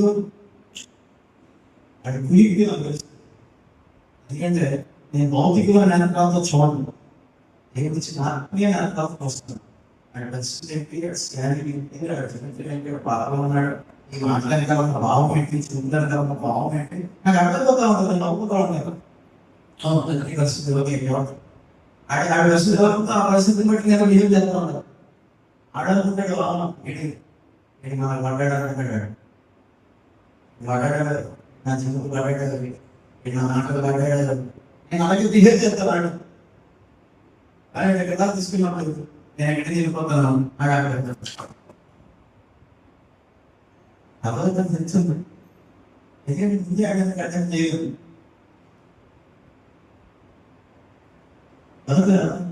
వాక్యనేత్రాలు చూడవద్దు. ఏ నేత్రాలు కావాలి? ఆత్మీయ నేత్రాలు కావాలి. తన ప్రతిదానం కలిగితేనే ఇంట్రెస్ట్ ప్రభు దగ్గర కలిగి తెలుసుకున్నాడు. ఈ ఆత్మీయ నేత్రాలు తెరపడడానికి పోవడం కాక ఆత్మీయ నేత్రాలు తెలుసుకున్నప్పుడు అద్భుతాలు వస్తావు. అది 3 రోజులు జరిగేది అనడానికి రాదు. ఇది మనం బతుకుతున్న ప్రపంచంలో ఇక్కడ ఇంకో ప్రపంచం కూడా ఉంది. దాన్ని ఆత్మ ప్రపంచం. ఆత్మీయ నేత్రాలు తెరవడంతో కొత్త ప్రపంచం. ఆ సాటిగా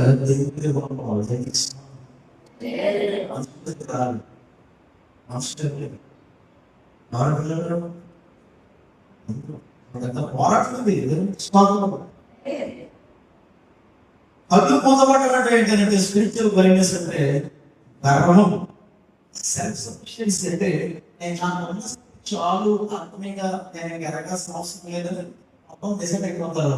వాళ్ళ గుంపుతనం చాలా త్వరగా వచ్చేస్తుంది. వాళ్ళు ప్రార్థన చాలు, హైదరాబాద్ చేసేయడం చాలు, హైదరాబాద్ తెచ్చి వాసుదేవాబాబు మనం చేసి చాలు నా జీవితంలో అనుకుంటారు. అలా వస్తుంది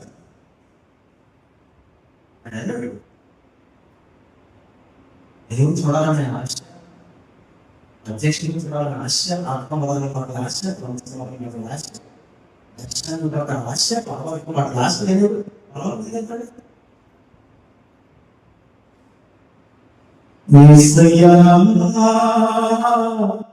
నిన్ను చూడాలని ఆశ,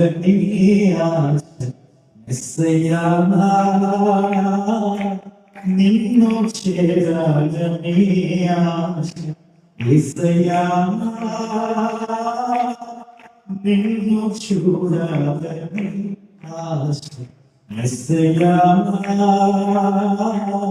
నిన్ను చేరాలని ఆశ.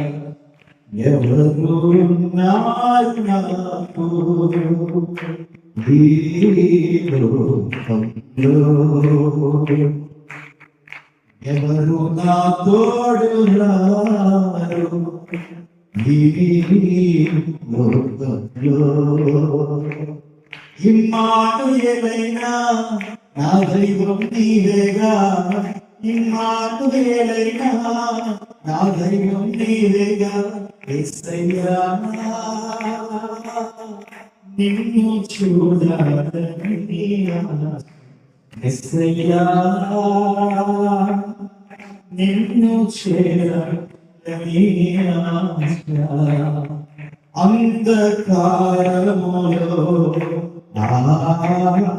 అందుడనేనైతిని, అంధకారములో అందుడనేనైతిని. నిన్ను చూసే నేత్రములు నేను చూస్తే నేత్రములు నాకు సగుమా నజరేయుడా, నాకు సగుమా నజరేయుడా. నా ప్రాణం నీవయ్యా, నా ప్రాణం నీవయ్యా, నా సర్వం నీవయ్యా, నా ప్రాణం నీవయ్యా. యేసయ్యా నిన్ను చూడాలని ఆశ, యేసయ్యా నిన్ను చేరాలని ఆశ. అంధకారంలో అందులో ఉండిపోతే యేసయ్య చూడడు. ఆయన చూసే నేత్రాలు కావాలి. ప్రతి ఒక్కరు చూడాలి కాదు, ప్రతి ఒక్కరు చూడాలి. సైట్లో కడతలాగా చూడగాడు. జహాన్ని కడతలు తీసేసి కనపడ ఇప్పుడు సరిగ్గా ఇందుకు సరిగ్గా కనపడుతుందా? కడతలు ఉంటేనే కడతలు తీసేస్తే స్పష్టత ఉండదు. ఒక మనిషి ఇచ్చుకుంటాడు, కళ్ళు కనపడడు. మొబైల్ ప్రజలు మళ్ళీ అర్థం పెట్టుకుంటే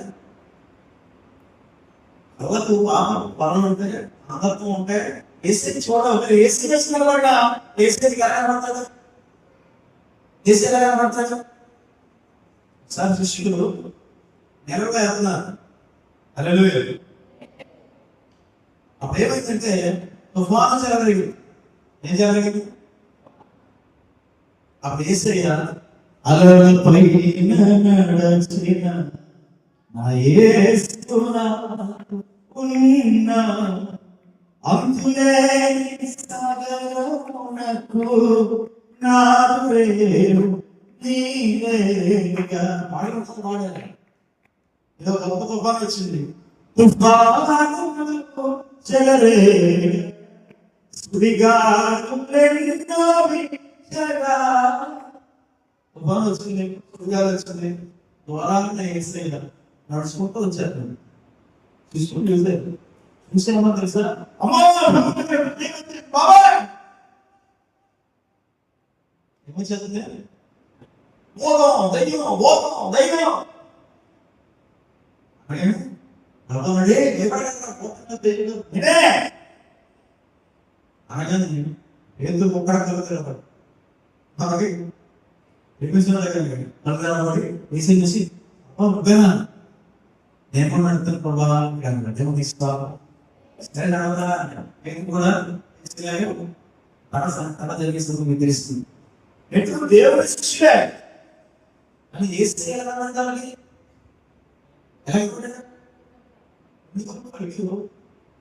ఎంతో తుంగుతున్నాయి భక్తి కదా. భక్తిలో ఉన్నప్పుడు పళ్ళు సరిగ్గా కనపడినప్పుడు, పళ్ళు మసంగా ఉన్నప్పుడు వద్దన్నాడు. వాక్య విషయాలు గ్రహించాలంటే ఆత్మీయ నేత్రాలు తెరవబడాలి. వివేచన బలమిస్తున్నాయి. దేవుని విశ్వాసం వివేచిస్తా బలంగా బతుకుపడేది కదా. ఎందుకు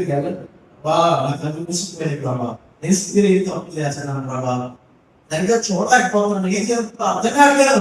ఆత్మీయ నేత్రాలు తెలుగు అడిగితే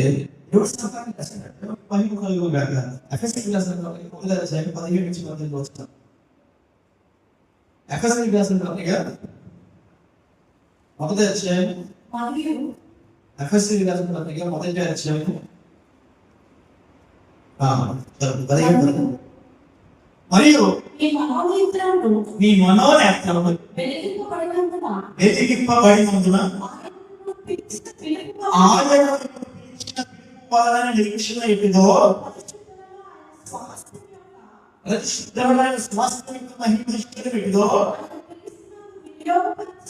ఆయన క్రీస్తులను వినియోగపరిచిన బట్టి శక్తి యొక్క అపారమైన మీరు తెలుసుకోవాలని దేవుని మహిమ తెలుసుకున్నట్టే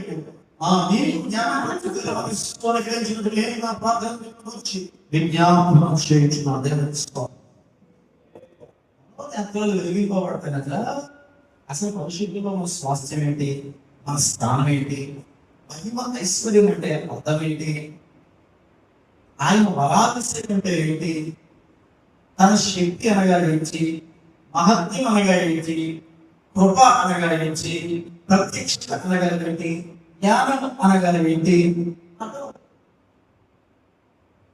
ఆత్మీయాలు లేకపోతే ఇవన్నీ కేవలం మాటలే. నా నోట్లో చేరని మాటలు చాలాసార్లు ఎదుగుతారు.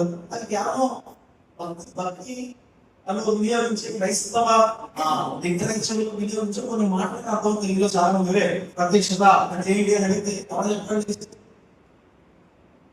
ప్రత్యక్షత అంటే ఏంటి అడిగితే ఏం చెప్తారు, అలమా మనం అభిషేకం అంటే ఏంటి, కృప ప్రత్యక్షత అంటే ఏంటి, మహిమ అంటే ఏంటి, కృప ఐశ్వర్యం అంటే ఏంటి, మహిమ ఐశ్వర్యం అంటే ఏంటి, మీరు ఎంతమంది చెప్తారు నాకు ఇవ్వండి. అవన్నీ మీకు ఆధ్యాత్మిక జీవితంలో మాస్టర్లు వినియోగించే కొన్ని మాటలు లేదా మనం దేవునితో పాటాల్సిన కొన్ని మాటలు తెలియదు. ఏం కావాలి దేవుడు వస్తున్నారా ఇది తెలుసా, ఆత్మీయ యంత్రాలు తెరవబడిన వాడికి తెలుసు. ఎవరు తెలుస్తాడట, మనం యంత్రాలు వెలిగింపబడిన వాడిని మాత్రం ప్రత్యక్షత దైవిక జ్ఞానం అంటే స్వరూపం అంటే ఆత్మీయ లేకపోతే ఆ పదార్థం కొన్ని పరీక్షలు అర్థం కాదు. ఎంతకాలం ముందు చేస్తాం, ఎంతకాలం 119 వచ్చాయి, ఎంతకాలం 119 వచ్చాయి,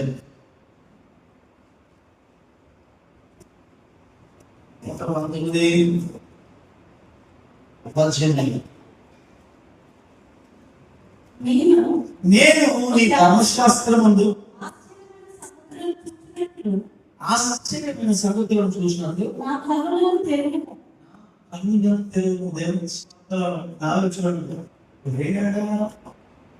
ధర్మశాస్త్రం మనకి వాక్యం బైబిల్లో ఏమున్నాయట, ఆశ్చర్యమైన సంగతులు. ఆశ్చర్యమైన సంగతులు చూడాలంటే బైబిల్లో ఏం కావాలంట, ఏం కావాలి అంటే నీ బాహ్య యంత్రాలతో బయటతో చదివేస్తూ ఉంటాడు. చాలా మంది ఉంటారు బయట చదివేసి జ్ఞానం సంపాదించుకుని వైజాగ్లో ఎక్కడేమో తిరుపతి అక్కడేమో విత్తి కూర్చోబెట్టు.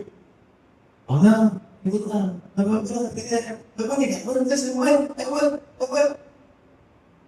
అవి జ్ఞానం ప్రదర్శించుకున్న ఆశ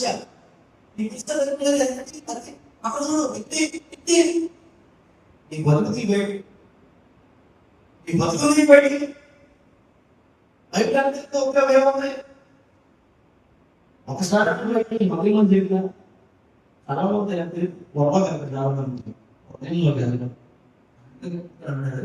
నీ ధర్మశాస్త్రం చూసినప్పుడు ఏం జరగాలి, నా పనులు మాట్లాడాలి. మీరు బయట చదివిస్తుంటే ఇంట్లో ఉంటాయి కూడా మీకు కనపడడం. ఆత్మీయంగా లేకపోతే ఆత్మీయంగా ఉంటే భౌతికమైన బైబిల్లో అక్షరాలు ముఖ్యం కాదు. ఏ బైబిల్లో రాయించాడు ఏం తెలుసా, అక్షరాలు చదువులు చెప్పాలి. ఏం రాయించాడు చెప్పాలి, మనం ధ్యానం చేసాం సార్. అక్షరం చదువును ఆత్మ జీవింపజేయను దేవునికి స్తోత్రం. లేదు నాకు అర్థం మొదలుస్తున్నాను. దాచుకోవాలి అక్షరం చదివేస్తున్నాను, అది బైబిల్ అక్షరం చదివేస్తున్నాను. బైబిల్ అక్షరం నీటి మీద క్షామం రాకుండా నీటి మీద శుద్ధ జగం చదువుకొని ధర్మశాస్త్రం రాయబడిన మాటను చూసి అది బాగా ఇంజనీర్ గారు చట్టానికి శాపం రాకుండా చదవాలి. ప్రమోషన్ వచ్చిందని చెప్పి ఆ ఇంట్లో ఆకారంలోనే ఏసీ వాషింగ్ మిషన్ ఇక కొన్నాడు సార్. కొత్త టీవీ అనేది కొన్నాడు. ఏం చేసింది సార్, మంచి సరఫరా ఇచ్చింది. ఏసీ వాషింగ్ మిషన్ ఇంట్లో ఉన్న అంత సామాన్ అంతా కూడా సర్ఫేస్ కడిగింది. టీవీ ఉంటుంది సర్ఫేస్ కడిగింది. సర్ఫేస్ కడిగేసి ఎందుకు మేట ఆన్ చేయాలి మొత్తం సాక్షి అయిపోయి ఇద్దరు వస్తువులకి వెళ్ళి ఒకరో చేతనండి మీరు బయట చూస్తాం ఇంట్లో ఒక్క ఫోన్ లేవు చిన్న తెలిసాను విన్నారు కదా సాయంత్రం వచ్చారు ఏంటమ్మా ఇంట్లో ఫోటో చేస్తున్నా ఏంటైతే మిత్రులు రాస్తే నీకు అన్నాడ ఇంటి మీద ఫోటో లేదండి ఏం జరిగింది అంటే ఇదే అర్థం చేస్తే సర్ఫ్ నీళ్ళు కలిపేసి ఉపశమనం జరిగేసి మొత్తం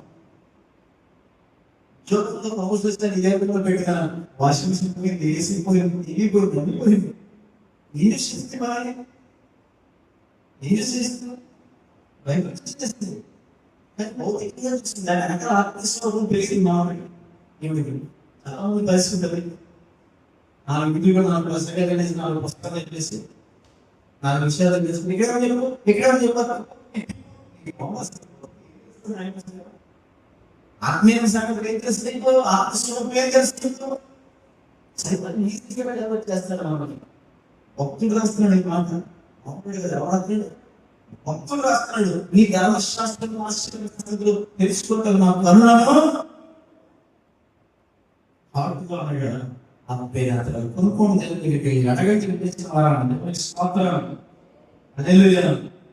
వాహన స్వార్థం 9వ అధ్యాయం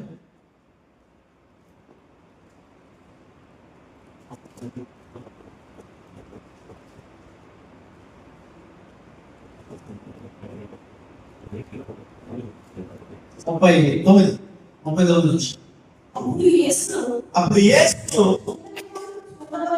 చూడని చూడగలను తీర్పు నిమిత్తం చెప్పారు మాట విని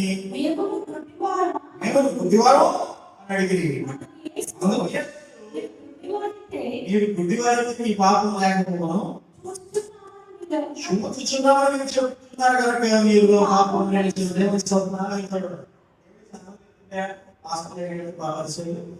ఏమంటారు మా పనులు లేవా కవి లేకపోతే మీలో పాపం ఎదురు అయితే మేము కళ్ళు ఉన్నాయి నేను చూపున్నా ఉన్నాను సరే అందుకే మీలో పాపం అంటే దాని అర్థమేంటి ఎస్ఐ ఏం చెప్పినా దైవజన ఏం చెప్పినా వీడు గ్రహించిన బాగా అందుకే పరిస్థితి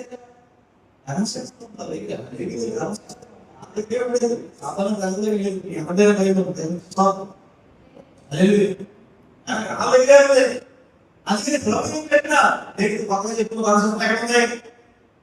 గుడ్డలో ఫలితం అంటే మీకు మీరు మనుషుల్లో ఇంపేవాళ్ళు మీకు గుడ్డలో ఎంత పాపం లేకపోవడం అంటే ఆత్మీయ నేతలు మాట కానీ మీరు చూస్తున్నామని చెప్తున్నారు కనుక మీరు ఏముంది ఎందుకంటే చూస్తున్నారు కదా మీకు కనపడట్లేదు అయినా మీరు కనపడకుండానే చెప్తున్నారు కనుక మీరు ఏముంది జాగ్రత్త ప్రభు మాట్లాడుతున్నారు మీరు చూడకుండానే మీరు కనపడకుండా మీరు అనుకుంటున్నారేమో మంచిది కాదు మీ ఆత్మీయ జీవితానికి మంచిది కాదు ప్రభు ఈరోజు మనం చక్కగా వాగ్దానం చేసి ఎందుకు కొనసాగిస్తున్నాడు చేస్తాం ఎక్కడ వచ్చాయి 4:7 దేవుని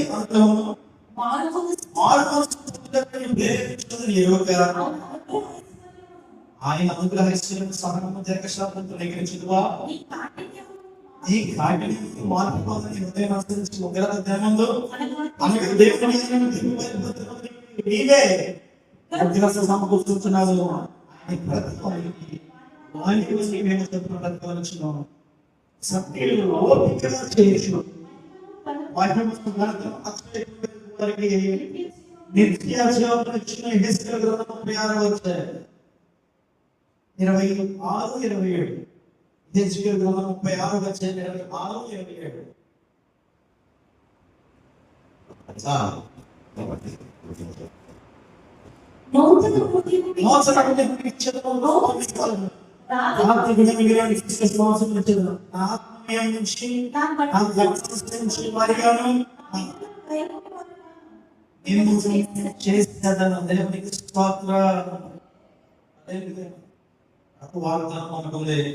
మీరు అడిగితే నూతనమైన కార్యాలు ఆత్మీయ నేత్రాల చుట్టూ ఆయన సిద్ధంగా ఉన్నాడు.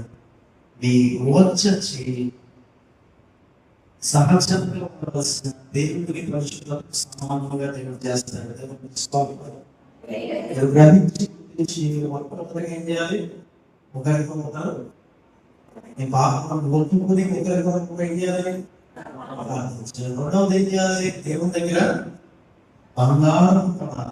బంగారం కొనగా ఆశ్రయంలో ఒకటి వేయబడి పరిపూర్ణం చేయబడిన విశ్వాసం. మూడవది ఏం చేయాలి? తెల్లని వస్త్రాలు ధరించాలి. తెల్లని వస్త్రం అనగా పరిశుద్ధత. నాలుగు ఏం చేయాలి? ఆత్మీయ నేత్రాలు సంపాదించుకోవాలి. బుద్ధితనం నేర్చుకుంటారు. మోకరించుకుంటాడు. మనతో మాట్లాడే మాటలు బట్టి దేవుడు విజ్ఞానం ప్రతి ఒక్కరు మోకరించి